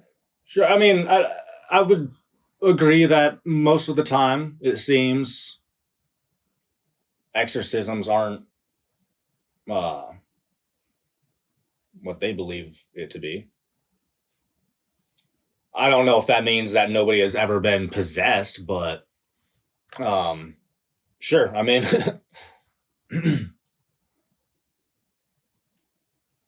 I don't know. Oh, here it is. So this is who The Exorcist is based off of. And this is one of the more credible claims of someone being possessed. And it's the only people who like were claimed for, who told the story were priests, just a bunch of priests, and then even this person who was trying to investigate it talked to one of the oldest surviving people who was involved in it, and he said that he expressed his skepticism about paranormal events before he died. He didn't actually think that the boy had been possessed, but that they had just sort of like sort of did a whole act, you know, like it. But this is the same fucking thing. According to Thomas B. Allen, after Aunt Harriet's death, the family experienced strange noises, furniture moving on its own accord, and ordinary objects such as vases flying or levitating when the boy was nearby. The family turned to their Lutheran pastor, Luther Miles Schultz, for help, long interested in parapsychology. So right here we have fucking the victims of a mental health disaster going on. They had a fucking very important person in their family die, and so they're all fucking losing it, having fucking mental health episode, and so they turn to this guy who's interested in parapsychology. So then we have the person who's grifting, and he fucking tells the story like the boy was fucking fully possessed and that he cured him. You know, it's fucking it's the same story over and over and over again throughout history. So then, throughout the mists of everybody believing that demons can jump into your body and force you to slaughter your whole family at any moment, there came a new religious movement that everybody instantly forgot about but still believes in all across the U.S., and it's called spiritualism. And the people who first like popularized the idea of spiritualism were the same people who popularized the idea of being a traveling medium and going around and doing like seances and doing like portraying paranormal events in a room. And they were called the Fox Sisters. And I mean, on Wikipedia, it's right here in words. The Fox sisters were three sisters from Rochester, New York, who played an important role in the creation of spiritualism. There was Leah, Margaretta, and Catherine, and they basically they cracked their toes and fucking hit the ground to make noises to claim that they could summon ghosts that would talk to them. Like, and they would claim to be doing seances and be talking to ghosts. And Margaretta actually like did a whole fucking confession where, so they started doing it in their house that was already reputed to have been haunted by the time they moved in. And then because a man had been murdered in the house by an innocent man. No, a guy murdered another guy. So they were like, yeah, that house is definitely haunted. So the kids were like, let's make noises. And they became super fucking famous. And they would demonstrate their rappings. The first demonstration of spiritualism held before a public paying audience was inaugurated a long history of public events featured by spiritualist mediums and leaders in the United States and other countries. And these were the types of people who were just going around fucking lying to everybody and spreading the idea of ghosts being able to directly communicate with you through physical events in a room to all of to like everyday Americans. They would travel across the country. This was like super fucking popular in the 1800s, you know, so like people were reading this in newspapers and it was becoming like popular belief under the surface of the religion. So basically, if you weren't super religious and believed everything was demons and you were a secularist, you were starting to believe that they were the spirits of your past loved ones communicating with you. How do you feel about all this information?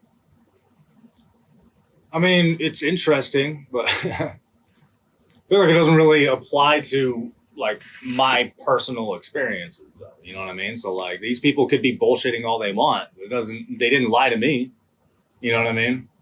So like, so you don't think that the idea that physical things moving around a room, like to fuck with you, might be an idea that's sort of culturally present in your mind without you having examined it too critically, you know?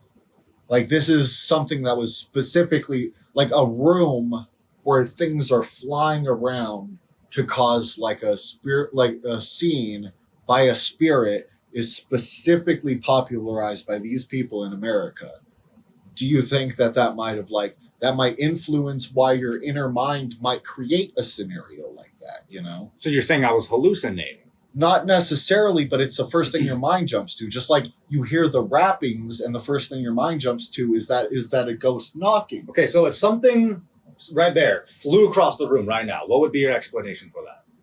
If it flew across the room, Fucking hit the wall. What would be your explanation? That's saying, what if this impossible thing happened? Well, so you're saying that I either hallucinated or I'm lying to you. So you were sitting right there and it flew not here, across the no, room. not that, but I've had the experiences exactly like that. I think you were deceived then, because unless you were sitting and you saw something levitate in a perfectly sterilized environment, there's no way that like that's what happened, you know. What do you mean? If that's not the same. So you were completely alone in a house, completely alone, with the door closed. Every fucking like everything was in vision, so you didn't see if something fell and hit something else, and you saw something fly without any influence. Yes, that has happened. I think that was a hallucination then. I mean, I think everybody who has a hallucination like that, it's hard for them to rationalize something like that. Sure. This isn't the same setting, but I actually had an experience recently. I would like your explanation for this. Where this was at Walmart. Do you mind funny if enough. I do another one? Yeah, go for it. This is actually at Walmart very recently when I was stalking. There was nobody around. Like nobody. I'm in my own fucking area.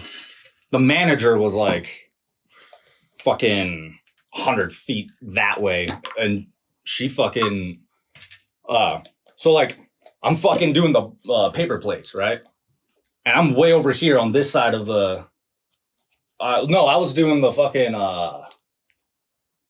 what's on that side? On the tissues on the very left of that aisle. You know, the front aisle right there. You know what I'm talking about? There's the tissues on the left, and then there's like napkins, and then there's paper plates over here. Right? Yeah. I'm over here doing the tissues, and one of the fucking paper, like stacks of paper plates, flew like off the fucking shelf and landed like fucking way the fuck over there. And the manager like turned around. She was like, "What'd you do?" I was like, "I didn't do anything." Like, and we just kind of like tripped out about it, but it fucked with me. Like it still fucks me. I'm like, what the fuck? Like, how do you explain that? I'm not saying it was a ghost necessarily, but how do you explain that? I mean, it sounds like it fell kind of quickly. It didn't. It flew off the shelf, bro. Well, they're papers. They're paper plates. They're paper plates. It's a stack of paper plates, but Paper plates can glide. It's a stack of paper plates. I think a whole stack of paper plates can glide, bro. Yeah, those things are. That. Have you held those whole stacks of paper plates? Yeah, well, I've shopped for paper plates before. Yeah, so they're not gonna fucking glide, and there wasn't a gust of wind. I'm like dead center of the fucking building. Of wind for something to glide. Why would it glide off the shelf on its own? If I drop a paper airplane, it'll float across the room. But why would it glide off the shelf on its own? Well, maybe it fell. Maybe it didn't. It flew off the shelf. It obviously fell off the shelf. If it fell, this is falling off the shelf. Well, okay. That's not a stack of paper plates off of an 8-foot tall shelf. That's even. You shouldn't be using your weed for that. You're gonna get weed on the floor, Bradley. You're getting too worked up. Getting me worked up, bro. No, because that was funny. I was like, we can't get that worked up. No, but this is my own personal experience, and I'm like, okay, that was not a hallucination. Okay, there was nobody around.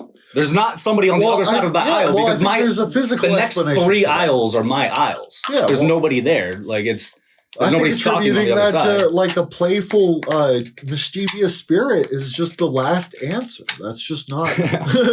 Well, this is something that again I've had experiences similar throughout my life. Like I've had weird shit happen when I was young. I've had weird shit happen when I was a teenager, and I've had weird shit happen as an adult. So to me, you like. Yeah. Either I'm mentally insane, that doesn't explain that shit. I remember a thing that I think about a lot, and it's like one time when we were like 14 years old, like we were really young. You were talking to me about your grandma, who is she was a very old Filipino lady, who migrated here from the Philippines, so she would live there most of her life, and she was.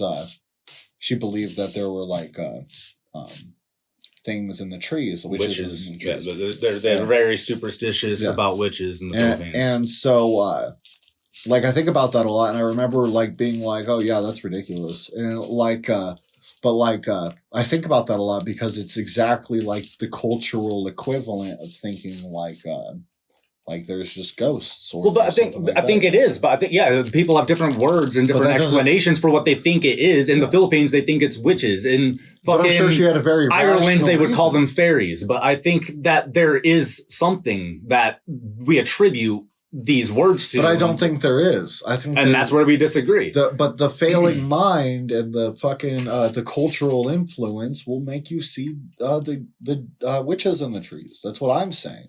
Well, you see the ghosts because you're influenced by both culture and you have a mind that is susceptible to hallucination and to misperception. You know, like we are imperfect beings and our perceptions are not always 100% right.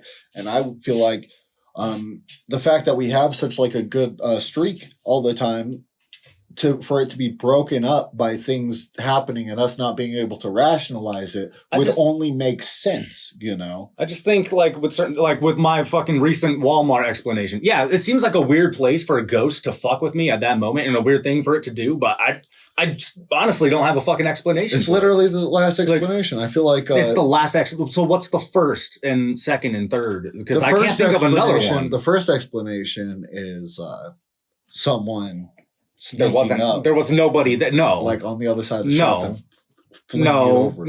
But what I'm saying is the most reasonable explanation is that it fell. and It didn't fall though. Like when it's you say it's it paper fell, plates. I mean, it's not like this happened with a bag of kitty. and litter, that you know? happens to me all the fucking time, and that's how I know that's not what happened, because those things fall off the shelf all the fucking time when I'm stocking them. Yeah, but this time Because I try to edge them on the shelf But as this much as time I it can. caught a little bit and of then a glide. If it falls all Why? the time, then that's a common Why would, occurrence. yeah, and Well, they because- don't ever fly off the shelf all the way like. It just caught it Across. really good. It's possible. No, like it's what I'm not saying, possible. yeah, it's And that's where absolutely that's where we disagree. It's made out I of say that's light paper physically and it's shaped It's not like made out a of light. disc. No, you're talking about one paper plate. This is a stack of paper plates like this tall. I'm still saying it's shaped like a Flying off the disc. shelf. Just because it's really wide doesn't mean it's any less shaped like a disc.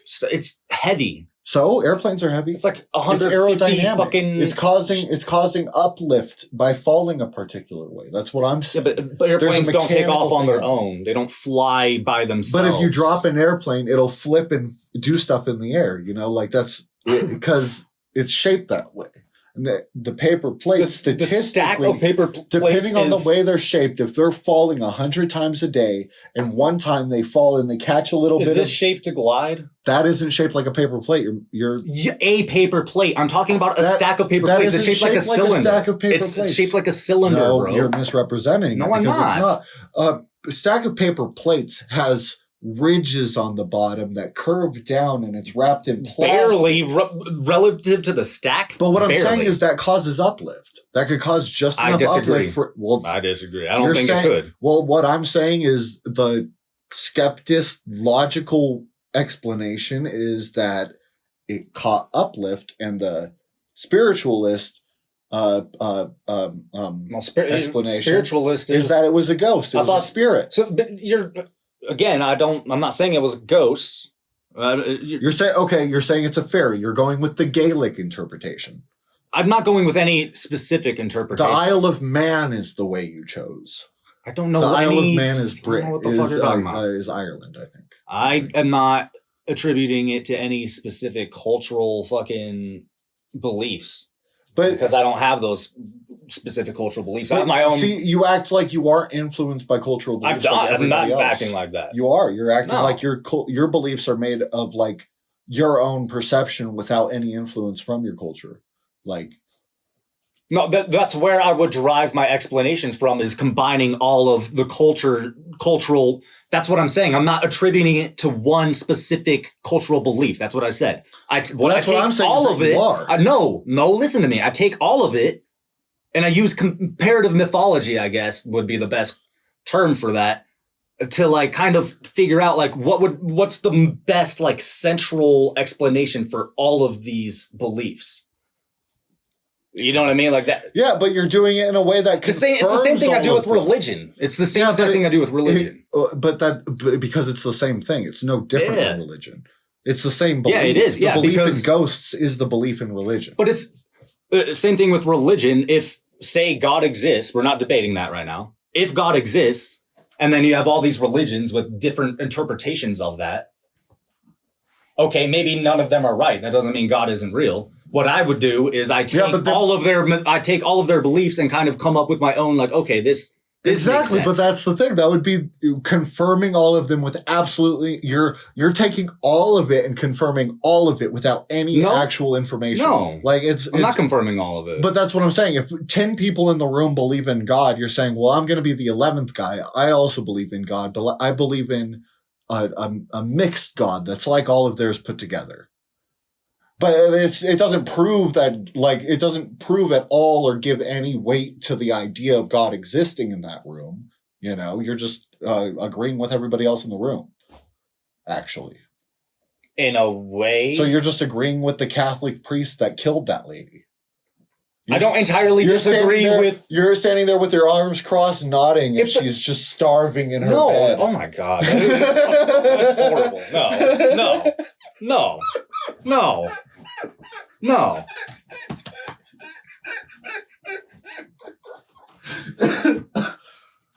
You good? Need some water? Oh. Something? No, I'm fine. I was just, yeah, I could use some water actually. Yeah, I could too. No, that's not at all No, obviously No, I I'm don't not. think- No, no. But if the Catholic priest who kills people says God exists, I agree with that. Sure, not his God, but yeah, I believe a God exists. Well, so I think, back to like, but I I think don't understand the point. okay, so you know? if we're shifting back over to 10 people in the room say ghosts exist, Yeah, I and they agree all with them. say- I just don't agree but with what I'm they are. saying is all 10 of those people are like, I believe in ghosts because I saw something fly across this room that we're in. And everybody in the room is just like, I also saw that at one point in time. I'm walking in there and I'm like, so all of you just saw something that you think was ghosts without any other information. What actually happened is something moved across the room one time in every single person in this room's life. That's all you're confirming. That's the only.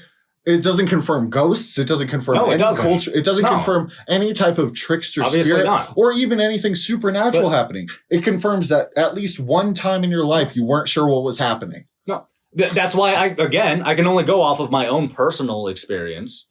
What I've experienced. That's what I'm saying. Everybody thinks that they're right. Well, like everybody thinks they actually saw the ghost. Like everybody's personal experience is your personal. Okay, sure. experience. And I'm arguing against that. I'm saying it's Okay. wrong and that you're actually tripping balls, dude. I'm not. I was not tripping balls. No, like you're tripping as in you're hallucinating. I You're wasn't either hallucinating or you're Me you're and my not paying fucking attention. Walmart manager were hallucinating. That the fucking I'm telling shit flew off that the was shelf. literally like a physical explanation for that. Like I I- told you the explanation. You just disagree with it. I did. Yeah, I very strongly disagree with that. But that. Okay, I'm gonna get some water real quick. Okay. And so I feel like that's enough of the Fox sisters. We're just going to take this break in the show to remind you of our sponsor, Keeping It Easy. If you don't keep it easy, you might get too stressed. So do like the best and stay unstressed with Taking It Easy. Just one quick injectable daily, and you will take it easy in no time. Taking it easy now. Do.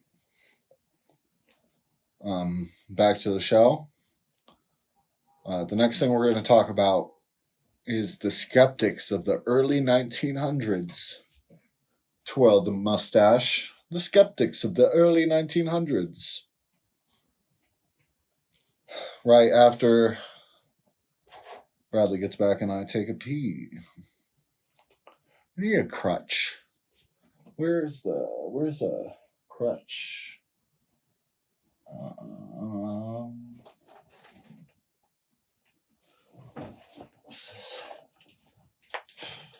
Okay. Now we're cooking with eggshells. Whoa. Yeah, I didn't wear an outfit. I didn't wear an outfit today. And I should have. If I would have shaved, I could have wore my Luigi hat. I just didn't. So the Halloween episode is like almost less Halloween seeming than the last one, but that's because it's a ghost debate. You know, wore my suit and tie for this one. Special occasion. Oh man. Yeah. You know, I'm taking it easy. I've been taking it easy every day for 3 months now. I haven't felt anything from my waist down. And that's good. Cool. Fresh water in the house. Yeah. Okay. I'll go pee real quick. How about you vamp for a minute, Bradley? I will vamp. So.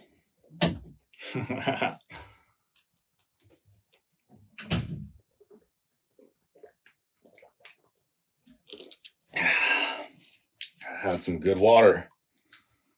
It's not actually smart water. I just refilled this bottle. But, you know,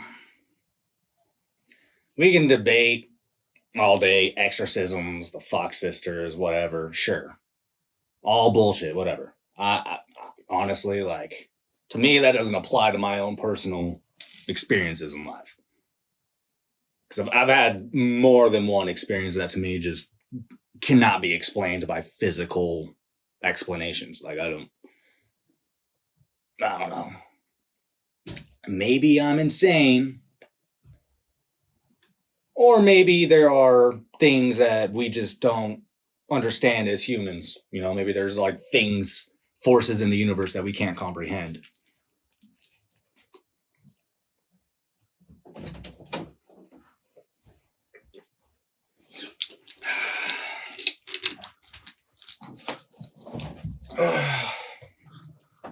Oof. Ooh, That was a good pee. I feel rejuvenated. do you? So what were you in the audience talking about? Just how wrong you are. No, I'm just kidding. Well, I was just saying, we could debate all day, the exorcisms, the Fox sisters, whatever. All bullshit, whatever, sure. But to me, again, it doesn't really apply to my own personal experiences in life. Yes, you're correct. My interpretation of my experiences are influenced by history and by cultural beliefs. But at the end of the day, like that, to At me, the end of the day, you're not going to believe anything but what you want. yeah, Right. yeah. Which, I mean, which is a completely flawed way to analyze reality, right? You accept that? nope. See, that might be a different debate, but one too philosophical for us to have. There are like terms by philosophers to understand that one. You know, I'm just playing. I No, feel like that's we good gotta, gotta fuck around a little bit. We still got a Wikipedia page and But- a video to watch. a whole video. Yeah, a whole video. I produced an entire video. You for this produced podcast. a video. Yeah, this isn't like the last one. This took me all day to do. Crap. And I was planning it in my head for a week. It's a little flawed because, you plan a video out in a week in your head. It doesn't quite come out on paper like the way you planned it in your head, but I got my point across. And I think it'll be good for you and the audience. I think it'll be funny, It'll be funny. Mm-hmm. But before we do that, we're going to look at the skeptics. So these are the people who you would have joined up with in a second had you lived in Britain in the 1950s.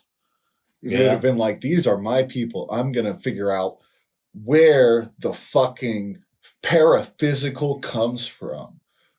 How are ghosts throwing books across the rooms?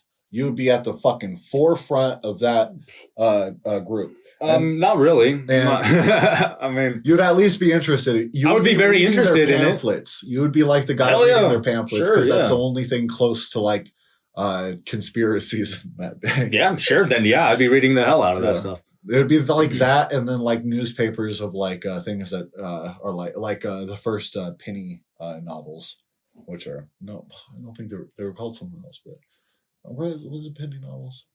I don't know. There were like these short fictional stories in Britain in the early 1900s that were like semi-fictional. But this is a group of people who were they were trying to study the paranormal and prove it. And after I light this blunt, I'll explain why I'm bringing this up as number 3. Have you ever heard of this organization? I feel like maybe I've heard of it once or twice or something. I don't know anything about it. It sounds slightly vaguely familiar, maybe. I don't know. Do you find it interesting that there were people who were investigating ghosts nearly 100 years ago that everybody's forgotten about? That is interesting. Yeah. Absolutely.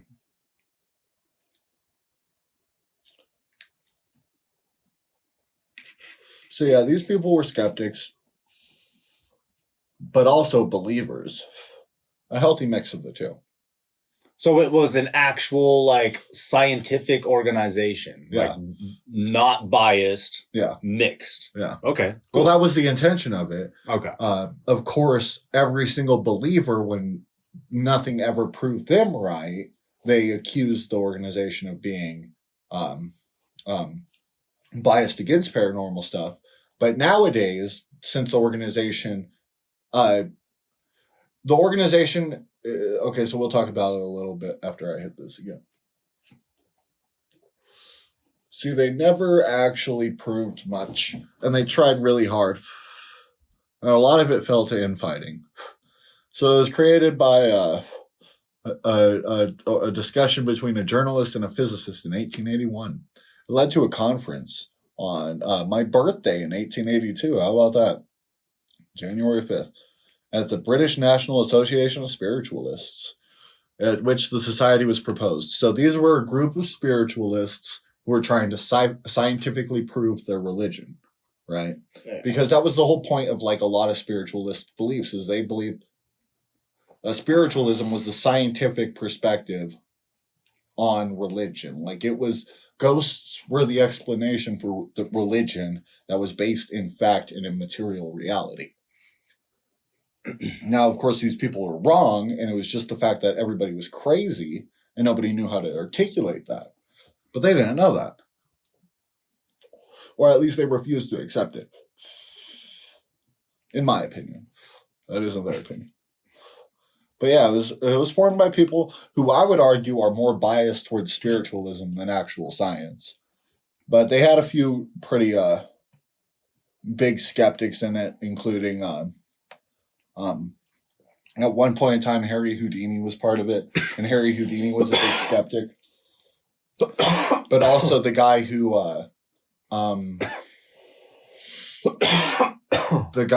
wrote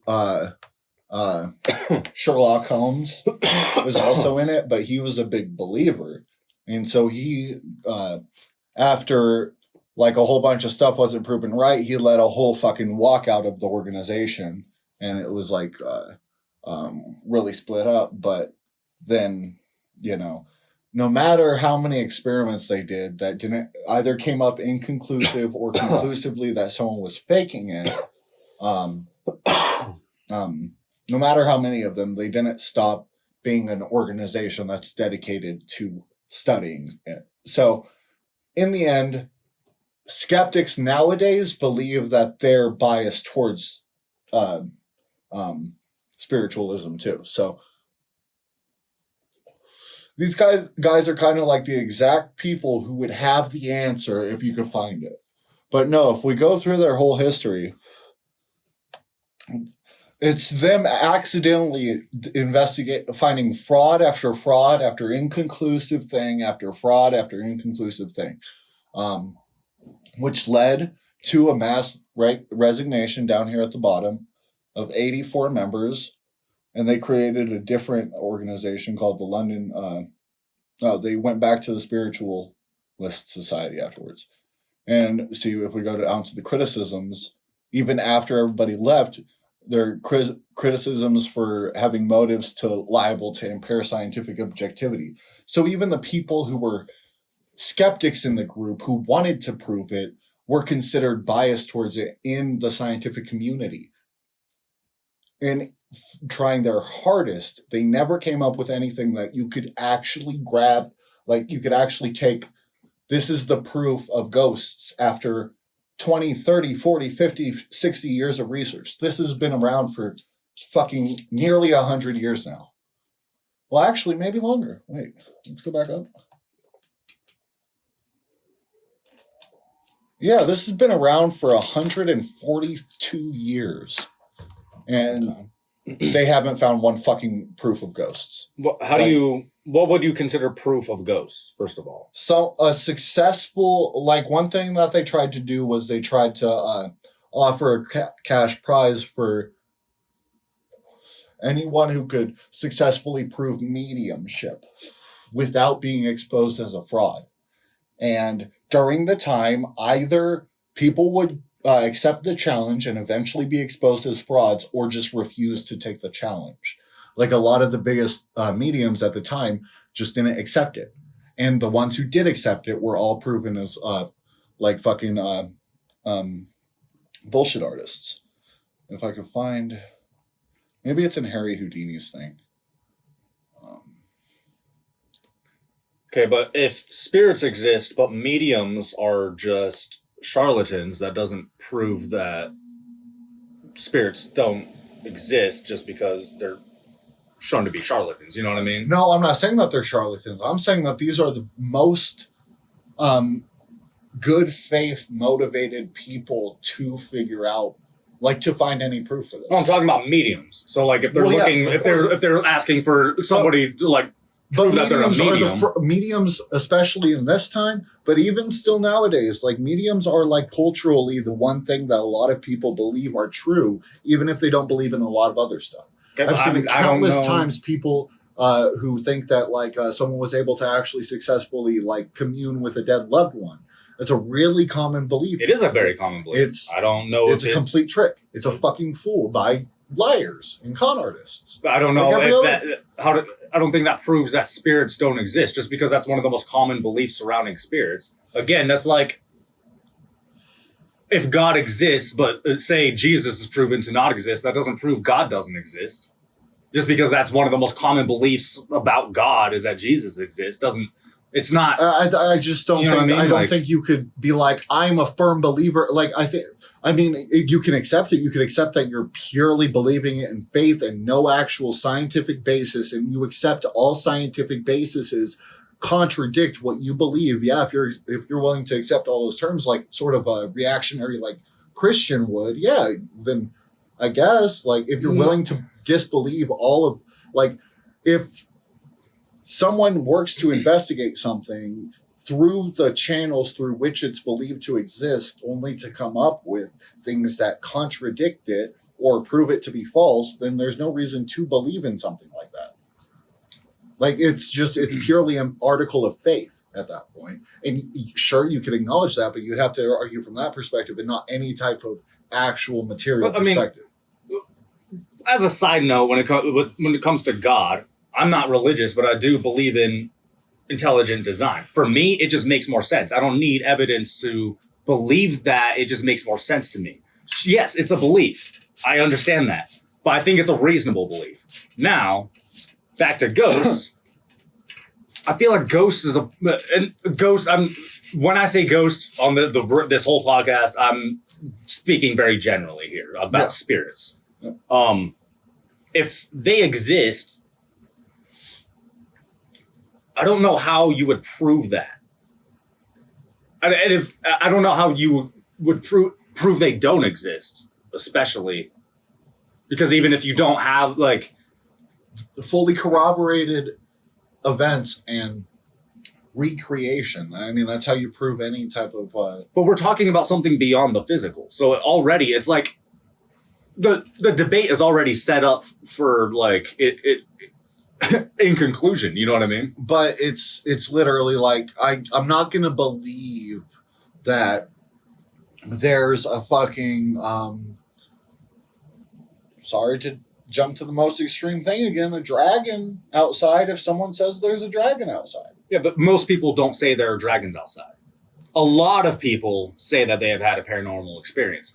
I am saying I've had paranormal experience. But I'm saying it's no different. So this is the thing. Like, we can, like, for me, I can only go off of my own personal experience. If somebody has similar experiences, I can choose to believe or not believe them. Like, it really doesn't matter about my own personal experience, but maybe. But then you would have to unequivocally believe that all of these supernatural events are true, or at least a large percent of them, because every single, like, there would have to be a minority of people who are actually lying about it. Why? Why can't I believe that a lot of people lie? Because a lot of people do lie. People will get just as passionate as you are about fucking believing that they saw a ghost. They will act the exact same way you do, because it's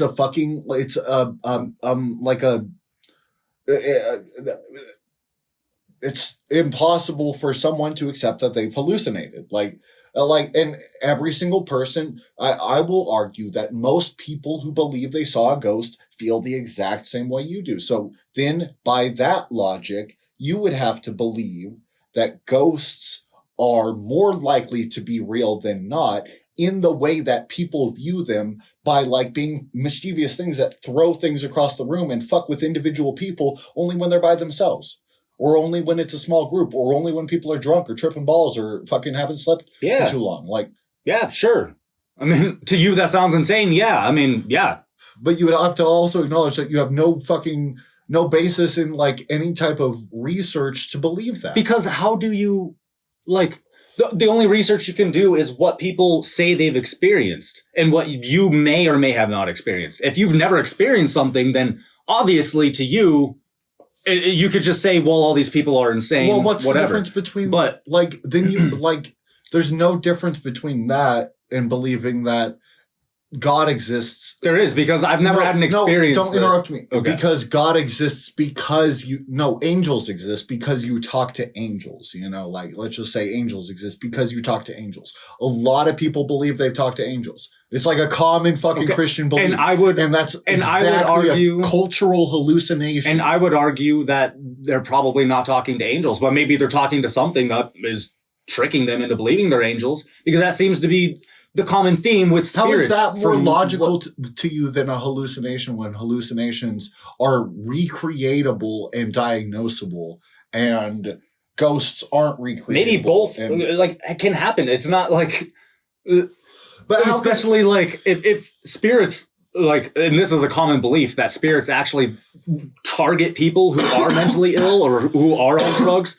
Well, yeah, very convenient, right? Yeah. Because now, like, nobody will ever believe them anyway. Like, so, like, yeah, it's very convenient.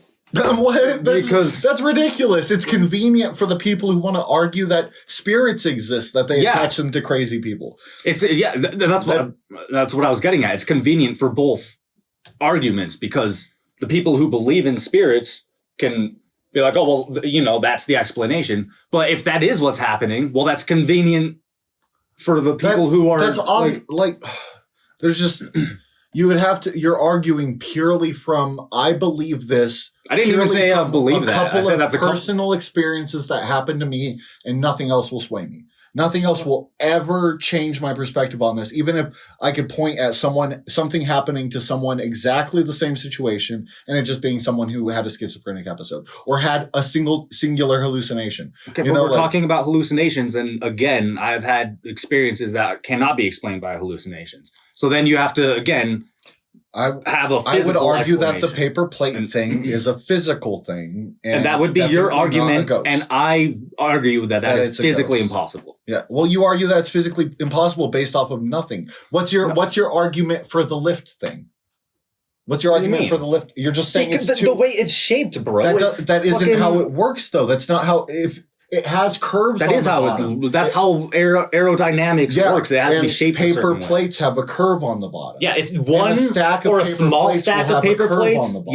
Yes. No, just a whole stack still has the same bottom as a single paper plate, does it not? But the whole fucking thickness is different. It's no longer aerodynamic. It can still one bottom part, if it's shaped in the bottom. And what caused it to move in the first place? It fall. You said they fall all the time. Yeah, they fall. They don't fly. It fell and then glided. That's never ever happened except for that one time. Okay, then that makes more sense, because it's not statistically likely that something like that would happen, but it's possible. But it's not. No. You're jumping to it was a fairy fucking with you personally. Sure, yeah. You know how fucking crazy that is? That is, yeah, to you that's crazy. No, that's literally crazy. No. You have no actual basis for belief. There's no difference than I talk to angels and they make me feel better. That's we said we weren't going to get heated over this shit, bro. But that's what I'm dial it down a little. I'm not even getting heated. I mean, like, we're getting loud and shit. Let's chill, because I don't want to I don't have the energy for this shit, man. Like, I'm interested in you actually answering to that, because it's not. I did answer. We can disagree on our answers all fucking day, bro. So you're saying it's purely a faith-based thing that has no basis in reality, similar to how someone would have a religion. That's not what I said at all. Then where's what's the scientific basis for your beliefs? I mean, come on. What do you mean? Why can't you accept that there's no scientific basis? And I didn't say there was a scientific basis. Where did I use the word science? Well, that's why I'm saying, except if you acknowledge that there's no scientific I don't think this is something science can explain. I think that's the problem. That's an easy cop-out out for you. That's an Bro, easy cop out for anyone. Can you scientifically prove whether God exists? Tell me right now. Do you think that's possible? I don't care about that. That's not the argument. I'm talking about a cultural belief. Side notes. Do you think you can do that? I think you could prove that Jehovah doesn't exist as a singular cultural idea. But do you think you can? Do you think that you can prove that God does not exist? God. That any God does not exist. Any God that's a cop out. God in general, not a specific God. I can prove that a lot of specific gods don't exist, but I can't prove that something didn't cause like a primordial creation. Because that's beyond scientific explanation, right? You can't. Yeah, but that's not ghosts. You're comparing fucking apples to God right now. No, because we're both talking about the supernatural in both cases. No. Ghosts are yes. God is like God is something that is understood to be something that is not possible to like you can always jump back to the Big Bang and be like, God did that. And then the argument's over. So I'm not interested in that. If you're saying that ghosts exist, then I'm interested in that because I could be like, everybody who's ever spread the idea of ghosts existing is either a fool or fooling people. I mean, as simple as that. As simple as that. It's not as simple as that. When you have obviously never had an experience that was clearly not natural. I have, but I'm willing to accept that I am perfectly perceptible to any type of hallucination as much as the next person. And I'm not going to fucking sit down and hunker down no matter that what I saw was real, even if every piece of evidence points to it being a hallucination. That's just ridiculous. But I mean, no, because again, you're speaking from somebody who hasn't had that experience, clearly. What I just told you earlier that I had a hallucination where both me and another person thought that something moved on its own. Okay, well, how well do you actually remember it? You said you were high, too. I thought it was 100% crystal clear when it happened. But knowing it, like analyzing it in a sober mind and being critical of myself. Because you said you were high. How high were you? Because I'm talking about... I don't know. You don't know? Yeah, I don't know. High enough to hallucinate, I guess. I mean, which could be either a little or a lot. I mean, I kind of went over this in the beginning of the discussion when it was a lot less high. I don't remember you talking about how high you were. I said I was talking about how it doesn't matter whether it's a drug or any type of other stimulus. I think it matters how clearly you remember what happened. No, because I believe any other stimulus can cause a hallucination. It's arguing over something I don't even care about. I believe any stimulus can cause a hallucination. It doesn't. Is this the one experience you've ever had that to you in the moment was like, what the fuck? No. Like, is that ghosts? No, I believe I've seen quite a few things that were like weird or like not right at the time, but that doesn't mean that it was like exactly what my brain perceived it to be at the time. I remember seeing a UFO when I was a child. I don't know if that was a UFO or just a fucking plane I didn't like quite see right or understand with my kid brain, because we are imperfect beings and you can't if you're just going to be like that, then you might as well just trust every psycho who believes that they're fucking David Koresh God everybody. Jesus. You don't have to trust everybody. Well, I've said that. Then what makes your hallucinations more valid than other people's? Are you more special? What? First of all, that question, you're presupposing that they're hallucinations. I'm arguing that they're not. What makes the things that happen to you more real than other people? Are you special? I'm experienced my own experiences, so I know what I experienced. I don't know what other people experience. So in that sense, yeah, I am special. To me, yeah, my experience is more special than somebody else's experience to me because, yeah, I fucking experienced it. Like, what kind of question is that? Are you special, as in, are you a special individual who these things happen to and it doesn't happen to other people? Like, your thing was a ghost and another person's thing was them hallucinating. Or is it every time is it real? Well, I just don't understand. You don't draw the line. You think that your things are real and you have. I can't make absolute statements on something that obviously I can't fucking. Well, it doesn't seem like you even want to consider that. How am I supposed to? Well, it doesn't seem like you even want to consider that it came from inside your head and wasn't an actual physical real thing that happened. Let's watch this video real quick. Quick pivot to the last thing.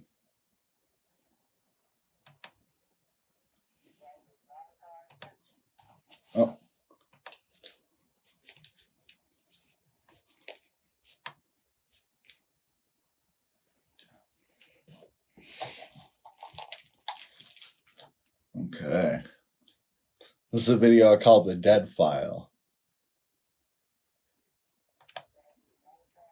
Ghost Malachi, and I'm here to introduce Hi, Ghost to Malachi. you, for the sake of your Halloween ghost debate, the Ghost File, The Dead Files, Season 12, Episode 2, Supercut. The Dead Files follows Amy Allen, a medium. Panic, panic, panic. My name is Amy Allen.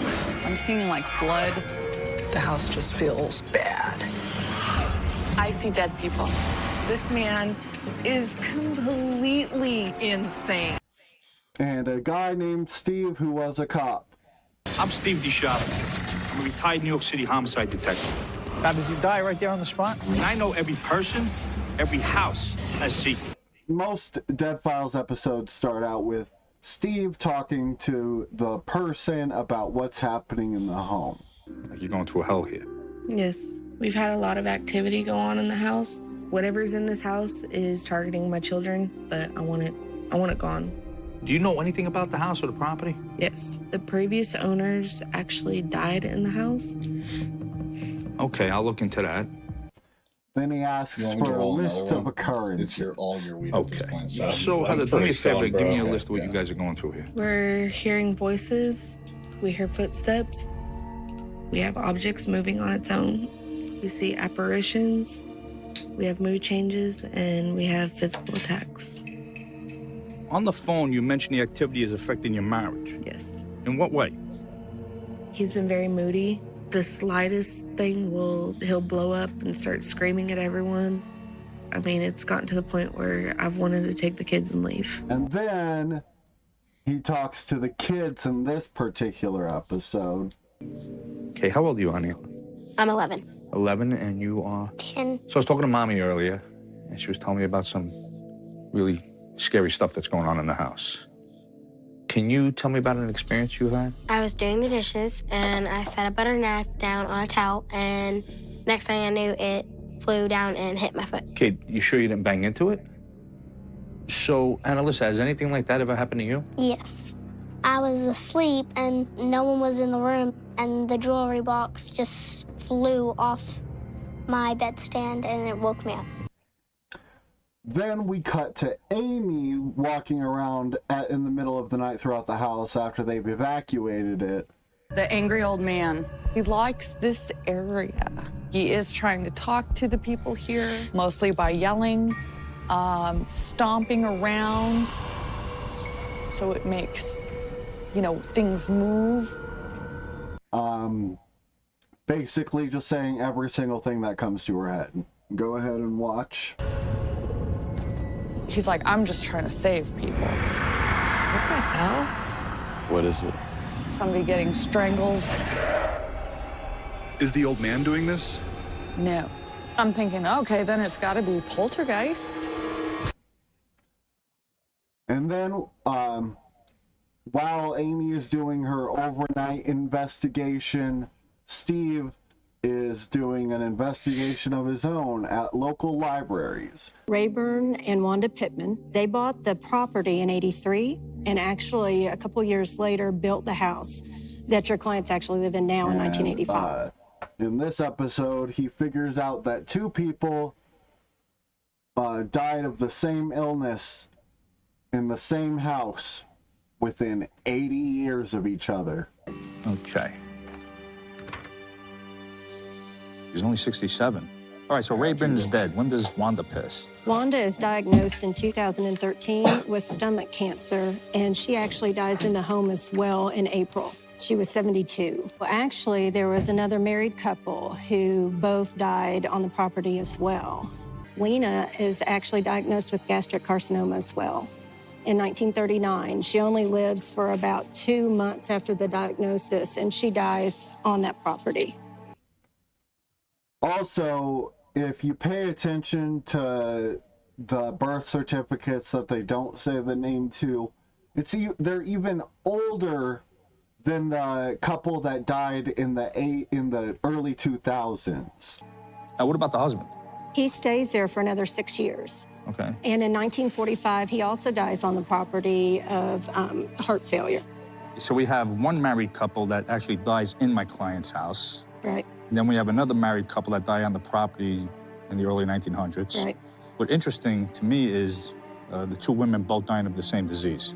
Right. Which is not something you hear too often. No. And then when we come to the end of each episode, they're talking to the people, and they basically take everything that they get and combine it to create a cohesive story for these people. And So I already told you about Ray Byrne and Wanda Pittman, the couple who died in the house. Long before there was a house here, there was another married couple who died on the property. Robert and Lena Bush bought this land back in 1902. Now, in 1939, Lena Bush died here of stomach cancer. Same disease as Wanda Pittman. Oh, I kept having horrible stomach issues. And 1945, Robert Bush died of heart disease. Here's his death certificate. He was 81. So could this cowboy have anything to do with these 4 deaths? Yes. I think the stomach cancers and the heart. I don't know about the respiratory. Doesn't feel right to me. You're blowing my mind, dude. Famous haunted places. You went to the Queen Mary, right, Heather? Oh, yeah. Queen Mary. And John went to the Waverly Hills Sanatorium, it's called. Now, could they have brought something home from one of these places? It is very possible. All right, so what does this thing do? It would instill fear and panic. I think the living might see it as a shadow person. Heather, you told me you've seen shadow figures. It's very active in the front room with the 2 beds in it. It's where the girls sleep. Oh, really? I had a sketch done of what I saw.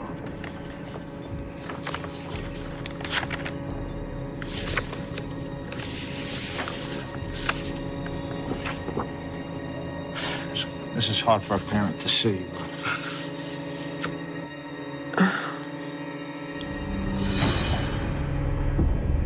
What exactly are these? Those are like the little snake things. They can go inside of the body. Specifically, they were aiming for the brain. And then most episodes end with Amy recommending an exorcist.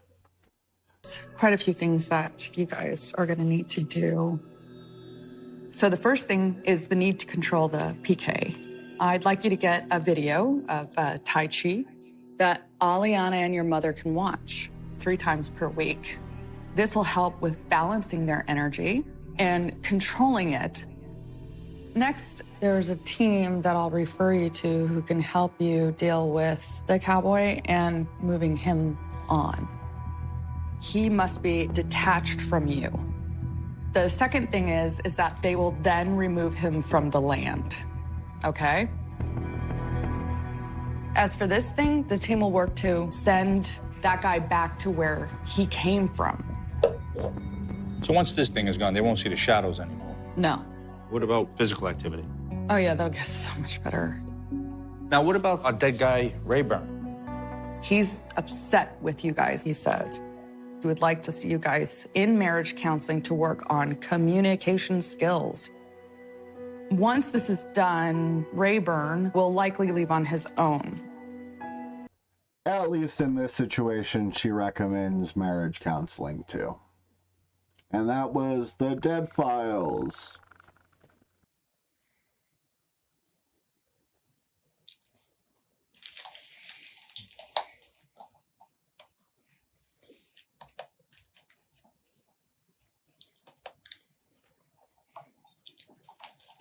So, obviously, you kind of see where I'm going with that, right? I mean, it's a TV show. Well, it's like the families aren't. The families aren't in on it, but I think she's obviously playing a character. Like this is like one of those bullshit reality shows. You know what I mean? Like the family isn't in on it, but like I think maybe they're telling the truth about what they experienced. But and then this fucking charlatan comes in That's and all fucking it is. True believers who are fools and are undergoing mental distress and have like these fucking. That's where we disagree. Like maybe they actually have. You are think a having some spirit fucking- was actually barging around in their house? I mean, those little girls were talking about things flying off shelves, like similar shit I've experienced. So maybe they did. Again, I'm not gonna. Why would I assume that they're lying when I've had a similar experience? You don't think It doesn't, like- you don't think them like seeing stuff going around, like falling all over the place, and the attention they get from mentioning that might be related to the fact that their parents are having shouting arguments, and that her dad gets so angry that he's hard to like even communicate. I don't with, know. and that they're about to like divorce. That she literally said that.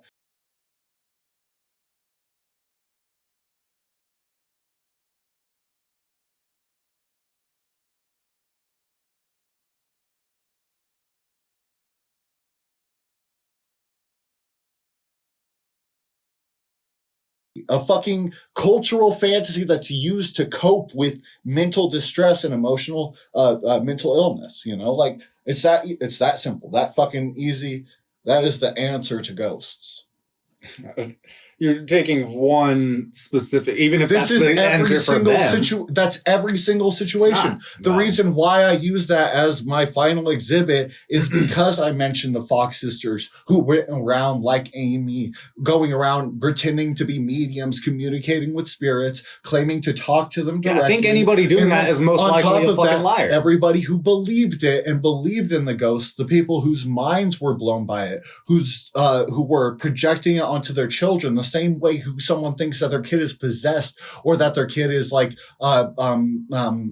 sinning against God. Like there's no fucking difference against like with something like that, because it's a failure to understand reality and cope with your actual problems. Like she's saying that their marriage is falling apart because of a ghost in her house. You don't think that maybe there's a red flag there? Like, and it's just the cultural answer in the same way religion has been a cultural answer. So how do you know that that isn't the case? I mean, you're not there, you know what I mean? Like this is why I always bring up the ghosts as like Because this it's example. a much is like, more obvious explanation than ghosts. For ghosts, you have to step out of the bounds of what's physically understood and believe in a whole new realm of existence.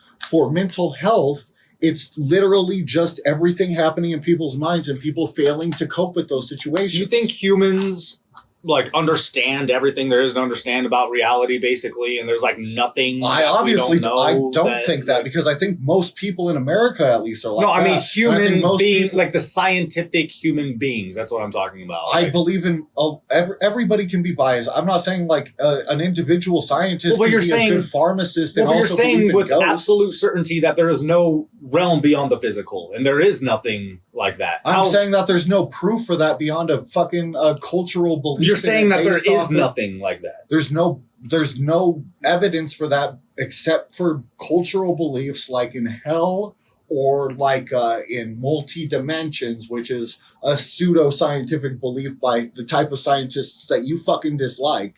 So like, I mean, that's another thing to maybe mention. Like, I'm not siding with like complete scientism I'm not even fanaticism. talking about that. I'm Like, talking about the scientific human beings, the ones who use science to come to conclusions about reality. I am a skeptic and I am a materialist. So I believe that what we should do is try to get past all of the cultural beliefs and look at what we do know about what the things that like are happening. And we know that they never answered in that whole episode why they might be fighting in their marriage other than a ghost. And I bet that it's something actually real and important. And I bet those kids are getting attention and validation by believing the same things as their parents. And that's why they validate it. And the cop and the fucking Amy lady, they make money off of it. It's the whole cycle. It's a whole ecosystem. It's like guns. It's like fucking, it's like what's the other thing we were arguing about that I got? It's like rock and roll. don't even know what you mean by that. I don't know. I was just trying to wrap up the whole episode because we actually had quite a few debates this episode. It's like you saw the ghost debate and you got into debate mode, and we got into like 3 debates before we got into the ghost debate. I feel like you got into debate mode because I was, you were arguing with me, bro. I literally just said that, like, I mentioned gorillas, and you're like, they're not electronic, and then that's how it turned into a debate. Well, you argued back. You could have just been, you could have let it roll off. You're back. I mean, you could have just let me use that as an example of, like, people who make electronic music, but you wouldn't let it pass. So, I mean... Okay, maybe I'm being argued. Yeah, I think you were the one in debate mode because you already knew you were coming over here to debate. No, I kept it chill until it got into debate. Mode. No, I don't know about these people. I don't know them. I don't fucking like. Yeah, I don't care if you know them. You're like not looking at this from a bird's eye view, from like a cultural perspective, and like you being a part of that. You think you're like outside of it, and that you can't be affected by the same things these people are affected by underlying mental health things, and by your environment causing your mind to do things that you might not like understand fully, and like that being an answer as opposed to the thing that the fucking greedy fucking grifters push and want people to believe, you know? Because people only benefit from people believing in ghosts. There's a whole fucking, it's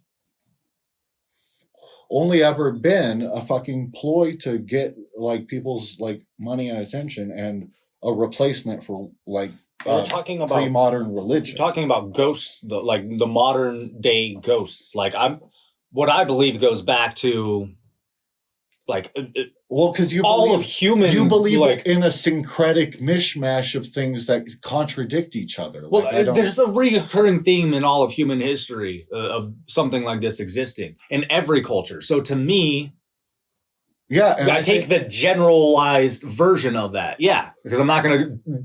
It's like religion. Why would I pick one book? Like, you know, it's not even every like. There's to say every culture. Like I'm sure a lot of cultures understood the difference between fiction and reality. I'm sure obviously I don't mean every culture. I mean, I'm taking, and I'm saying like not every like. Everybody believed that every story they told was literally true, you know, the capability of understanding like something for its like its cultural merit as like a story that might make you feel a certain way versus it actually being true and it having weight because it makes you feel a certain way, or like different things, you know. It's the same way that like religion works, except instead of having, you know, a moment with God that changed your perspective on God and your outlook on it. In this situation, you've had a moment with ghosts that change your perspective on ghosts, and nothing can change your mind about it. You know, it's the same thing. Like it's okay, sure. That doesn't mean I'm wrong. It's completely unweighted. Like there's no other like consideration taken in mind. That's like it's like getting beaten up by a black guy and thinking all black people are out to beat you up. You know, it's the wrong conclusion from what you came to. You know, it's overgeneralizing everything to the point where I don't understand that metaphor. Can you clarify the metaphor? So one thing is happening to you and you're like, oh, this happened to me and I'm pretty sure it's true. So it's definitely true. But in that metaphor, the black guy's actually beating you up. My whole understanding of the world is, well, right. I mean, you didn't get, yeah, but that thing actually happened to you. I'm just saying it didn't, like, it's not a spiritual paraphysical thing. It's a normal physical thing. Either that or something in your mind. Like it's either one of those two things when something happens. That's my argument. I know that's your argument, but I just, I feel like we could just go back and forth on all day on this because there's what you can prove scientifically, and then there's what you have experienced personally. And then when it comes to that, that's how you want to explain that. I mean, sure. I mean, like if you've experienced something that seemed supernatural and you decide to explain it with, okay, well, that was me hallucinating somehow or something. That's perfectly fine. Maybe it is. But I think if somebody... You can't just put that on me like, oh, if you What do you think mean? that you personally, it was a hallucination for you, then that's okay. What But do what you I mean? think is, because like, it's just, it's... It didn't even let me finish. Yeah, Like, okay, I'm just saying, one thing doesn't automatically invalidate the other in this case.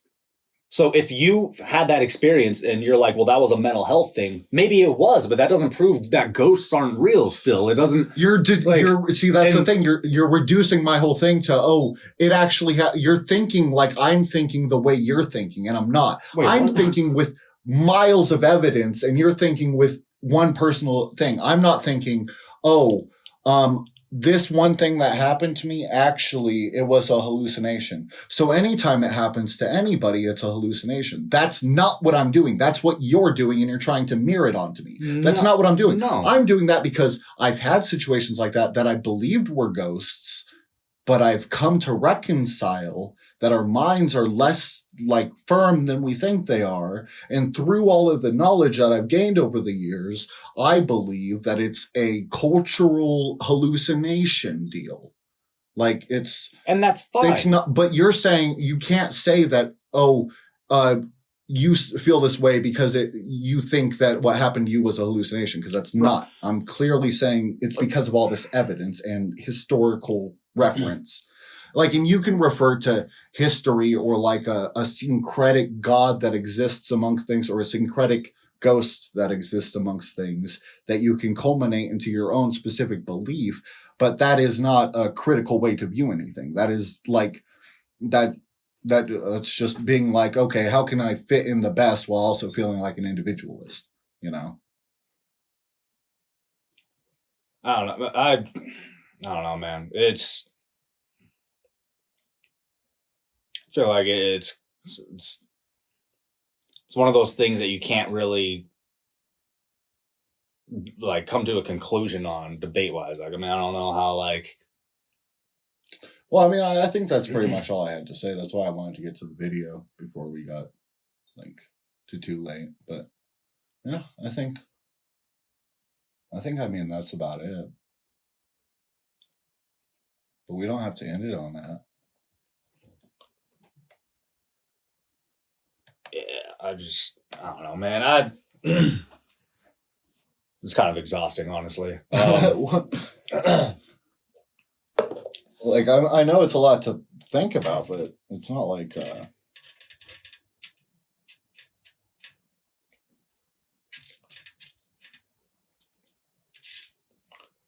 it's not like it has to put the podcast dead in its tracks once we finish the subject. I mean, I probably could have put something else other than open discussion, but I just don't know what there is to discuss that we haven't discussed already. I mean, I can tell you what I have experienced and what I believe about it. I didn't expect us to get that deep into it before we got to the video. I thought we would go through everything and then get through everything and then be done. But I mean, it's 11. We've only been going for what is it? Actually, we've been going for 2 hours and 50 minutes. Oh yeah. Well, probably not true 2 hours and 50 minutes. So we can think of something else to do. Hey, would you load another bowl? Yeah. Load another bowl, maybe. Talk about something that isn't so serious to you, because I know you're passionate about ghosts. But what? I'm not passionate about ghosts. Actually, I feel like you're kind of passionate about like proving like that they don't exist. But no, that's the thing. It doesn't have to be like a passion project to spend an afternoon reading about something. You know, this took me a couple hours to do. No, but I really wish you would have saw it in the first place, so you would have had time to read the sources I had, and you could have been like, oh, okay, I looked over this and all that stuff. But this went a whole different way, and I don't want the vibes to end like the 9/11 debate and for it to be an argument about God, because even though it's a perfect analogy, and I do agree that it's much like God, that's not the argument I wanted to have a spooky Halloween debate. Yeah. You know? Yeah. But like God, it's a very deep cultural belief, and digging into that can get exhausting. So I totally see that. I mean, I don't know. But I think like there's just so much just like the 9/11 debate, this is an exchange of ideas and information, you know, and a lot of the information you have, because I mean, you're more pop culture minded than I am. Like, if I asked you about like underground rap culture, you would probably be able to like trounce on me with the amount of information you know. Like, or like a lot of video game stuff. You do know more about me than, and like I'm sure like it's just the things you focus on are different. But I specifically in my free time, I focus on historical stuff that is related to big questions, you know. And so like this is exactly something like, and that's why like over Instagram when you mention something like ghosts, it stuck in my mind because I have a belief about ghosts is very materialistic, but it's for a good reason, you know. It's not like I couldn't like drop all this information about God. I wouldn't know where to start about an argument with God, but even like maybe something smaller, like I couldn't drop this whole thing about like I don't know. No, I could probably do it. This is just kind of my forte, you know. But it's the kind of like the thing that's like you're a lot really like you're asking all the right questions and making all the right comparisons because you're normie minded, and that's why I like to have these debates with you. I'm normie minded. Like when it comes to stuff that like historical stuff, you know, like if I ask you like what you know about fucking Napoleon Bonaparte, you're gonna know the same amount as every other like non-historical person, you know. You're gonna be like, that's like a French guy, right? Like, yeah. I mean, I didn't like history growing up. Yeah, I found it very boring. And I didn't. And we both have strengths, and I like to like. I like for at least, even if you don't agree with me, I want you to understand my perspective on I do understand your like perspective. I don't disbelieve in ghosts because of like some like defiance to it arbitrarily. It's because historically ghosts are a fucking ripoff. No, I understand your perspective, but I just said that you seemed like the more passionate one on this particular subject because I'm kind of like, I mean, I honestly like don't really have that strong of an opinion on it. I just know what I've experienced and I know what I believe about it. But I think we have the same strong. You do have a pretty strong opinion on it because of how you reacted. But also, we have a strong opinion on skepticism, and I feel like that's where like it gets really tense right there when we talk about something like that because it's hard to approach something like that skeptically when it's a like firmly held belief, you know. But for me, it really comes down to a philosophical question that it like it's beyond science. Like, you know what I mean? Like just like with God, like, and that's why I brought that up because I'm like, you can't like scientifically prove whether or not God exists. And I feel like it's the same way with spirits in general, like the spirit world and stuff. Well, like that's, and that's why like by default beyond like, you know, testable means. And so of course, this is something that is like, this is something I am still, even if it sounds like I'm really passionate about it, it's something I'm less passionate about than something like 9/11 because personally, this isn't that destructive. It's just the same as religion. You know, it's just a modern replacement for religion. It's a modern religion. That's all I think about it. I don't think. So it doesn't bother you that people believe in ghosts? No, I don't. It bothers me that people manipulate each other. I'm way more mad at ghost hunters. And I agree with that. And I agree. Yeah. I mean, like these people don't, I mean, I don't trust them. I think they're victims and we think they're victims for different reasons. And we think they're victims to different degrees. And that's the thing where we argue on because we're both skeptics, you know, we're both trying to get to the bottom of this. We want to know why this family is falling apart and if these people are actually being legit. I think it's pretty obvious that Amy and that dude are just like the griftiest motherfuckers on the planet. I agree with that. Like that Amy. But Erica really loves that show and never like looked at it critically until I started talking shit on it while she was watching it. And then she like couldn't keep watching it because she's like, she saw like the problems with how they interacted with people, you know, and it's very exploitative. Like, and so how does she feel about ghosts? Just curious, because she's told me like back in the day, like some crazy shit. Yeah, I think she would probably. I've probably convinced her more on being like material sides of things. But she believes in God, and I don't. Like, we disagree on like supernatural things, and I would never like try to dig at her for something like that. I'm just curious, you know, just because I haven't talked to her about anything like this in many years, you know what I mean? But no, Erica, yeah, she believes in God to the same like extent you do. Like, they're like that. Boy howdy, there'd be nice if there was an umbrella guy who like there was like an overall like connecting tissue monster, you know, like I'm being derogatory of course, but you know what I mean. I'm trying to describe it like a God that exists that's above all religion, that unites all things, you know. Like I feel like you and Erica believe in something. It's a very modern thing where people like still want to believe in God but like not subscribe to any religions.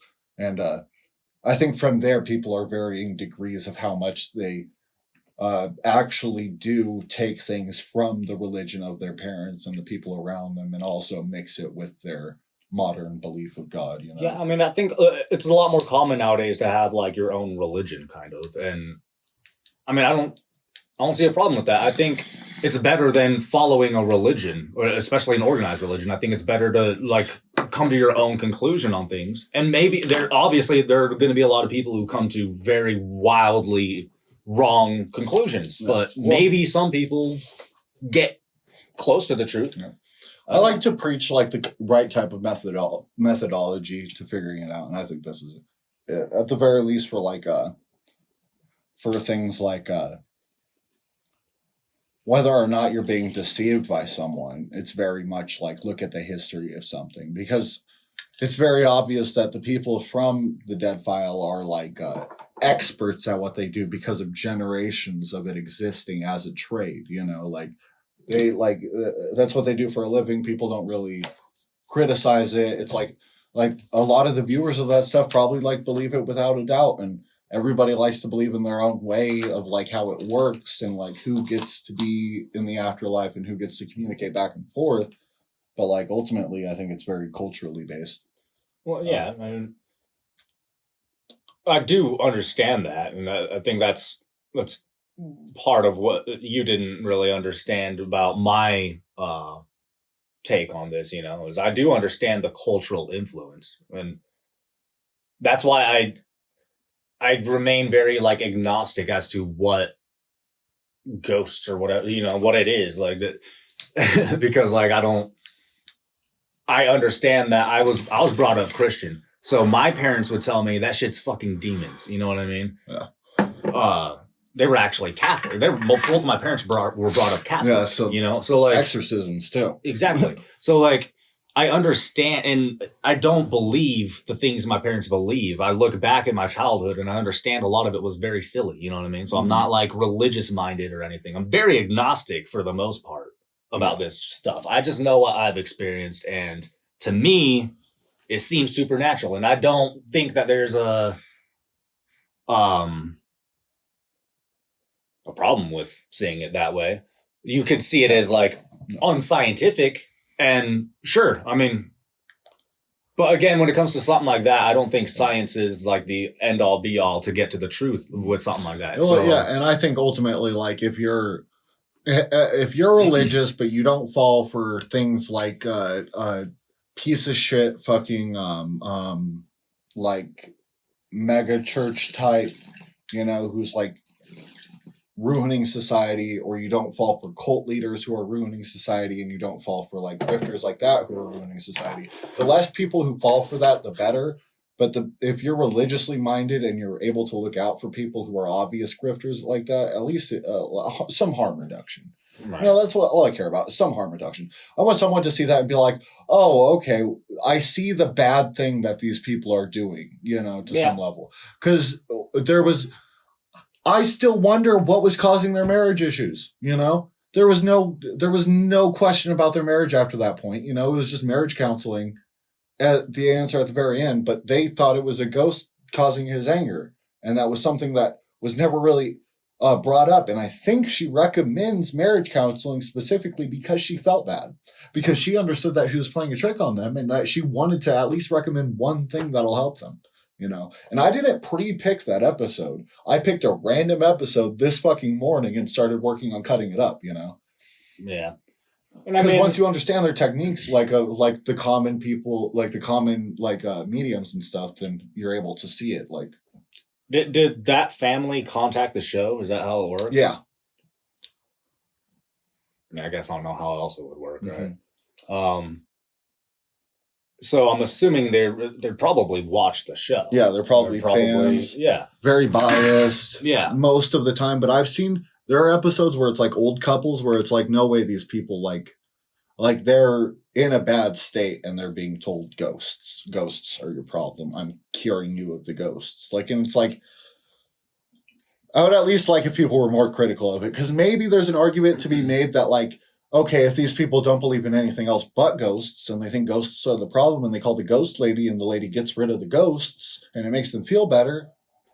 So materialistically, that's a good outcome, but I don't think that would be most of the outcome. Do you think it's possible, or do we know for a fact that it isn't like more fake than that? Like, do they tell them like before or after, like, hey, you know, this is a TV show, we're playing it up? I've seen quite a few episodes of those, and I think it probably varies between people. And I think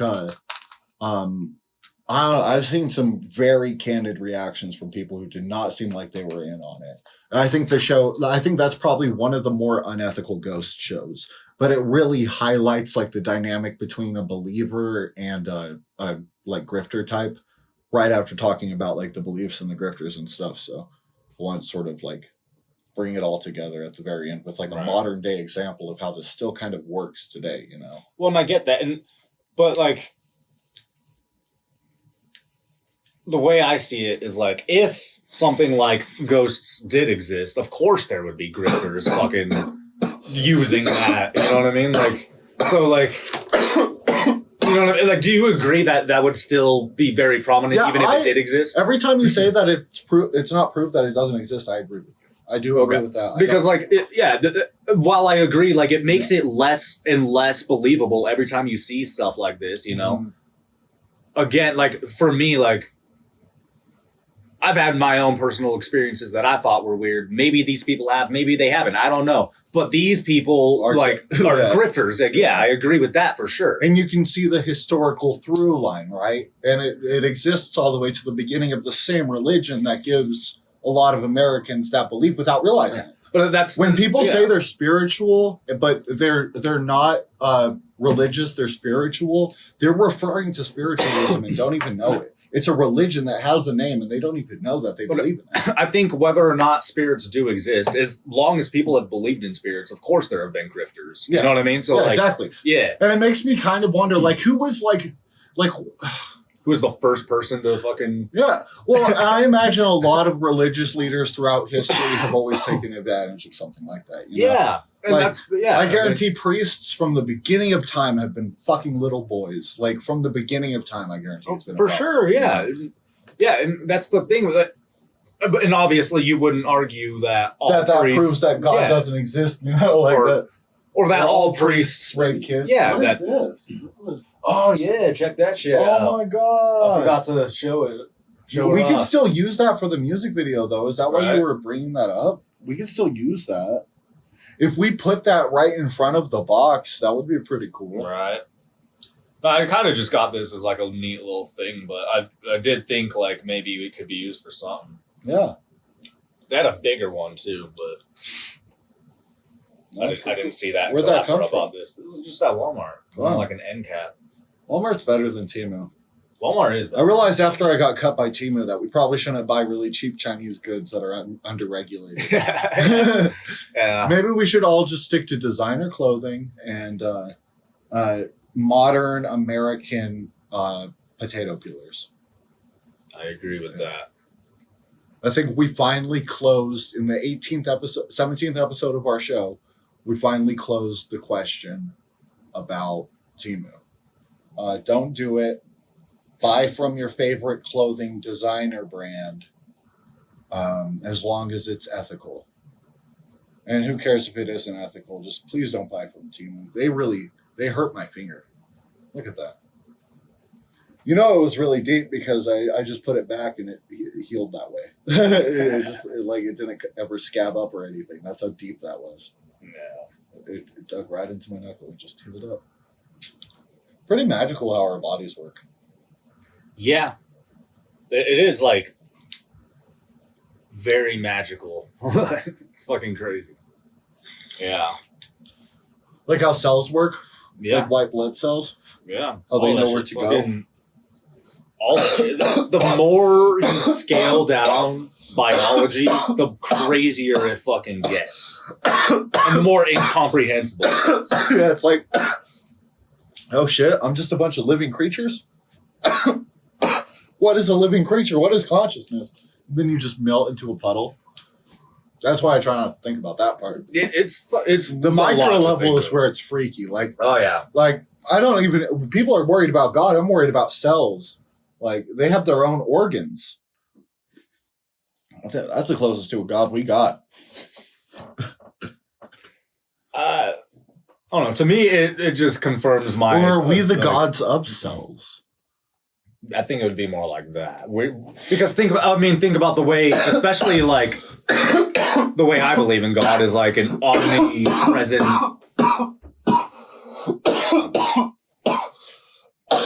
Yeah, like omnipresent, omniscient, fucking just exists everywhere. It's in, everybody is a part of God. That whole idea. That's what we are to cells, right? That's kind of trippy to think about. Right. And not only that, like when people say God is like the fabric of all things, like that's what we are. We literally cells literally are that for us. Mm-hmm. We literally are. But I don't know. Yeah, it's But then you get down smaller than that, and it makes even less sense. And you're like, "Fuck, I give up." Because once you get down to molecules, it's like, okay, these are just balls clumped together. You can't. But they still do things seemingly consciously. You know what I mean? It's crazy. Yeah. Well, they just move, but like molecules will move, but they don't like. Well, but like molecular bonds and stuff like that are Yeah. still like fucking wild, bro. Yeah. Like, what the fuck? You know what I mean? Weird. Like chemistry kind of plays into this, in my Yeah. opinion. Like Yeah. when the Well, I scale mean, down and of reality is just chemistry, fucking and wild. that's why, like, man, there's so much to really be interested by, and people are all caught up in like things that like they're. Who cares about some things? But I like the fact that like alchemy existed as like this thing to like try to find gold, but through that we discovered chemistry, and that like and through that we discovered like not only that you can like create chemicals by combining chemicals, that you can change atoms, that you can create new elements. Yeah. And like. Even though it's unfortunate, that's how we discovered like how to split the atom. Like we've like from like believing in some type of being able to understand and change reality and get deeper in there, we have succeeded on some levels, and it's really interesting. And people are fucking too busy arguing up when we should be looking down. I think it's related though. I mean, Yeah.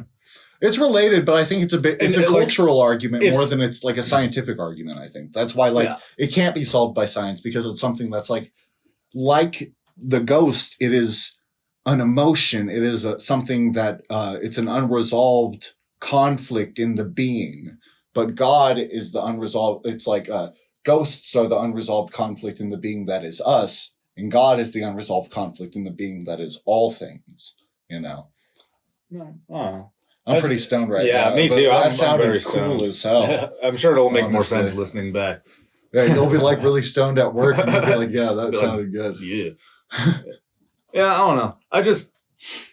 For me, just like when it comes to God, that's why I believe in something, is because of like that's actually one of the biggest reasons, is because the scaled down version of reality to me seems so conscious on every level. Like it's crazy, and maybe it's not, but like to me, that's just how it seems. We like to Like, personify things. It's fucking crazy. But I would rather the myth, the societal myth, the cultural myth be about something more based in reality, like molecules, than something like possessions. Have you seen the video of like?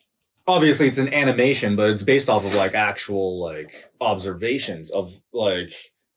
I forget what it is. I don't know fucking biology nearly well enough to remember this shit. But whatever carries proteins and it like has these like little legs and it walks along this path on a like string and it has like these little legs and it carries this big ass protein. It just walks with these fucking like legs. It's literally walking with these when they legs. say I wonder. So that's what I'm saying. Like you should watch that video, bro. Like you should it's send it crazy. to me. Yeah, it's wild. Like to me, like again, like maybe that's not conscious, but to me, that's like a little tiny animal fucking doing a task. You know what I mean? Like that's insane. Like and we like we're like that, and that we're like we're ants. yes, we're like it's wild, bro. And like it's so much, but I think it's so much cooler than talking about ghosts. See, that's where I'll It is fucking cooler. hippie the fuck out with It is you. Is cooler. over some Yeah. fucking like. See, I don't know enough about that shit, but I do find it interesting. I'm not. I wonder if like the second we delve into that, because I know a lot less about it. Like, there's like a third listener who's like, "God damn it, I'm a physicist, and this is pissing me off. You guys are so wrong about everything." Oh man, He's like, "Don't you know the history? It wasn't alchemy. It was fucking some German guy or something. I don't know." Yeah, I don't know anything about the history and all that, so I can't correct you if you're wrong. Yeah, but cells are interesting, and we've seen some cool things in modern times. I know I saw like a video of like we're at the point where we could like video like take recordings of fucking atoms, and there was like a recording of an atom, and it looked like dots next to each other, but it was like, holy shit, like it was like a fucking like a micron telescope, like it was like fucking pinpoint on shit, and it was like I think I know what you're talking supposed about. to be like atoms next to each other, and it was like saw that and I was like, Jesus fucking Christ. But I think that's like isn't that like a visual Like you look down too representation? much and it's like everything becomes pixels. It's so fucked up. Yeah. Well, and that's what trips me out about quantum theory is like, and I don't think we're in a simulation, but I think it's really interesting in that conversation because that is what it seems like when you scale everything down. It's like, oh shit, we're just pixels. Like we're just like in a 3D space moving around, like a simulation. It's like exactly like a computer, It's Unreal fucking Engine. Yeah, it is like this is like Unreal Engine 10 that we're living in. It's wild. Yeah. This, I do find this shit interesting too. I'm not only interested in things that aren't scientific, you know what I mean? This shit is very interesting to me too. Like fucking quantum physics and shit blows my mind. But yeah, I mean it really like this is why I like asking the question of reality itself, though, is like, you know, whether there's a God or, you know. Yeah. Because I guess the modern day, like, simulation theory is kind of similar to an overarching supreme God. Yeah. Kind So, of like, similar. Yeah. I mean, either way, it's not like, I think ultimately, not a less of a prescriptive, but more of a descriptive statement is that it is some type of simulated environment, you know, but it isn't like it isn't literally a computer simulation, you know, we're seeing projected light. Everything is made up of molecules and we're made up of cells. Like there's funky, like, there's a like holographic. It's holographic. They actually use that word in physics. And there's there's a lot of stuff going on that we don't even see or understand. Information that's going through the air that we don't understand, like colors and sounds and stuff that we just could not perceive. And like it's fucking like. For all I know, like everything is just actually white, and this is like actually just a single, like the Matrix. Like this is before the Big Bang, and this is all thought at once, and then the Big Bang is actually everything getting destroyed, and then it's recreated, and then that's like everything's on a loop. Boom! Fucking that was so pseudo intellectual. Yeah, I mean that'd be a pretty. It's the same thing as Futurama. Futurama does that, so I think that's probably where I got. Oh it. yeah, It does like a loop the with Big looping. Bang, Yeah, I remember that. There's like the heat death of the universe, and then it all compresses, and then it pops again. Yeah.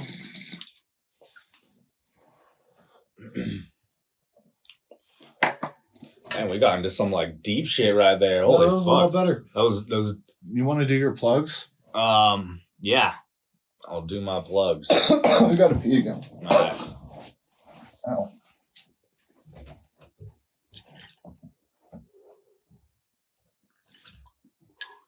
It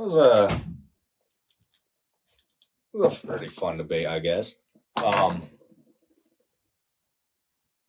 Pretty interesting stuff we went over here. Kind of went on a couple tangents. I really like that. Biology, chemistry, quantum physics discussion there at the end. That was fun.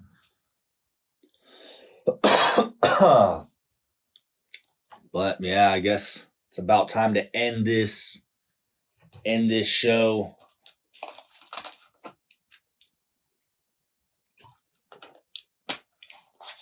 Probably wait for him to get back, and then I'll do my plugs. Yeah. Episode 17, Halloween special, part 2. Today is the day before Halloween. Actually, it's Halloween like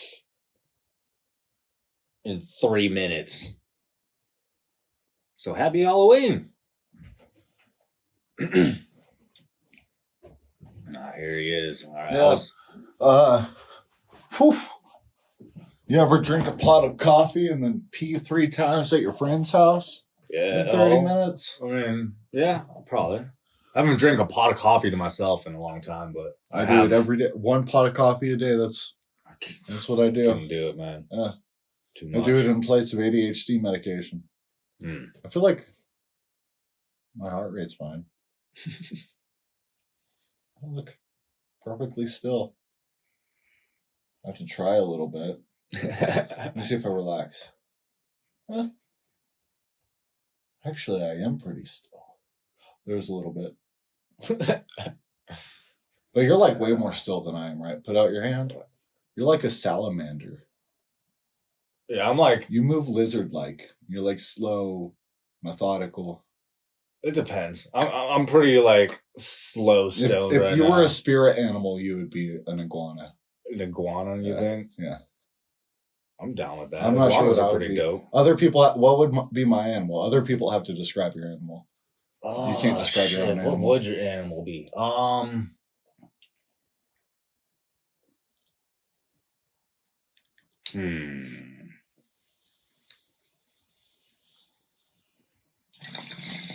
Man. Trying to think of animals that like I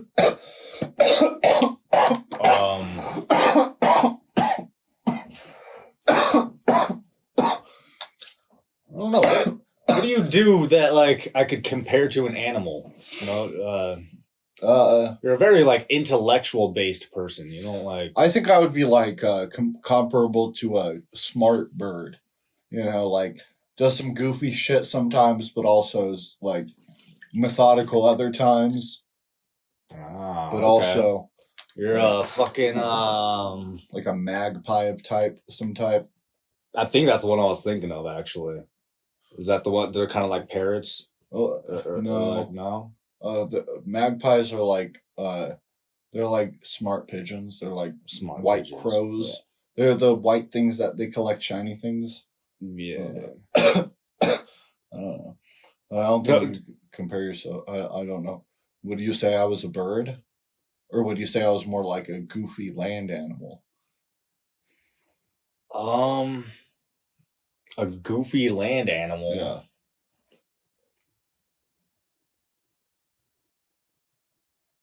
Or something more majestic like the mighty lion?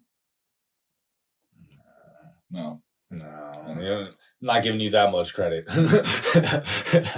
I got iguana. I didn't get fucking the mighty tiger or some shit.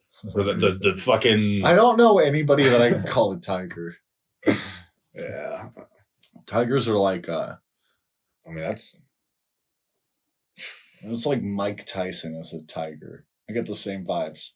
He's even got the stripes, bro. Yeah. Holy shit, you're right. He's a tiger for sure. Same vibes. Yeah. Yeah, that's very true. Yeah. Yeah, I think you're like a magpie or something like that. That makes sense. Some type of collector bird. A nice bird, a smart bird, like a smart bird, but probably pretty silly at the same time. Probably pretty goofy. I imagine they have a sense of humor. Yeah, I think so. Yeah. They communicate through cause. Yeah, they do. Yeah. It's actually like some crows can, or is it, I think it's crows. Some crows can simulate human speech. Yeah. Just terrifying. And magpies are relatives of crows, so. Yeah. All corvids, I think. Don't quote me on that. Don't walk up to strangers and be like, "Did you know magpies are corvids?" Because someone smarter than me will be there and they'll be like, "Actually, magpies are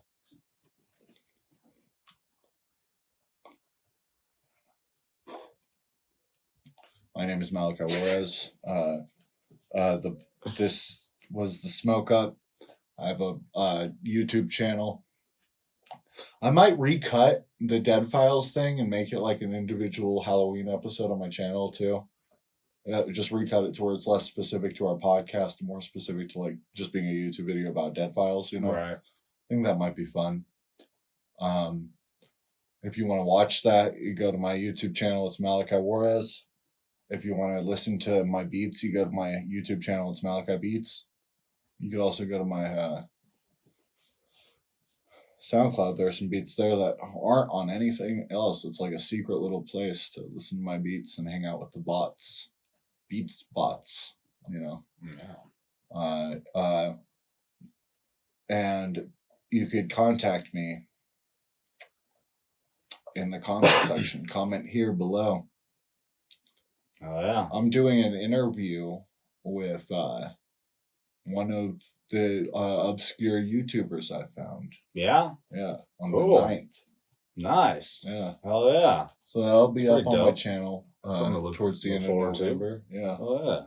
Probably before our Thanksgiving episode, which is going to be our first virtual episode. We're going to figure out how to do it over Skype. I'm going to stay home for the next 2 episodes. You know, sort of, because Erica started taking over work, so it's been kind of hard the last couple of weeks. Take a nice vacation from doing a weekly hangout session podcast thing, you know. It's fun, but it's a lot to like put a lot of effort to put into to hang out with our friends. Most people like hang out like inconsistently, and we're fucking at it every single week. I think we've taken 1 week off, and which is awesome, but like we usually have spans of like 3 or 4 months where sometimes we won't like hang out like in person once. Yeah. But I think the holidays is probably as good of a time as any to take a podcast break so I can edit it up. I can literally just stay at home and be editing the other episode right before we do our virtual episode and fucking have it saved right there in person with the audio and everything, like a phone, like over your phone, just recording plugged into that thing. Over like a Google Meets, and I'm gonna record it on my computer with you on one side and me on the other side. That easy, cool. Just like that. Dope. And it'll probably like look just as good, if not better, as a podcast. You know, right? Like I'm gonna have a different background, but that'll be it. I mean, some people probably prefer that format. You know, and it'll be for like we could do a cool Thanksgiving themed episode where we talk about the things we're thankful for. Then do a Christmas themed episode. Then I think we should drink together for the New Year's episode. Right. I think we should have a New Year's drink and do a flashback episode. Yeah. It'd be really fun. Right. Where we refer to things. Like you could give me a bunch of suggestions that I'll get clips for. And then I'll have a few suggestions. And then we'll we'll put them all in the document, like all of like the highlights that we both chose over the podcast, and do like a flashback episode. Yeah. You know, and then when I do edit it and post, I'll do like the ripple I'll do like a effect set, and yeah. shit. Yeah. That's exactly what I'll do.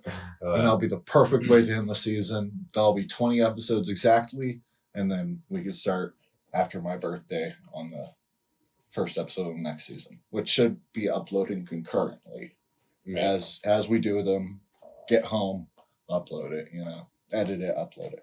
Like, that'll be my hopes. Oh yeah, that's what's up. If everything stays on track, you know.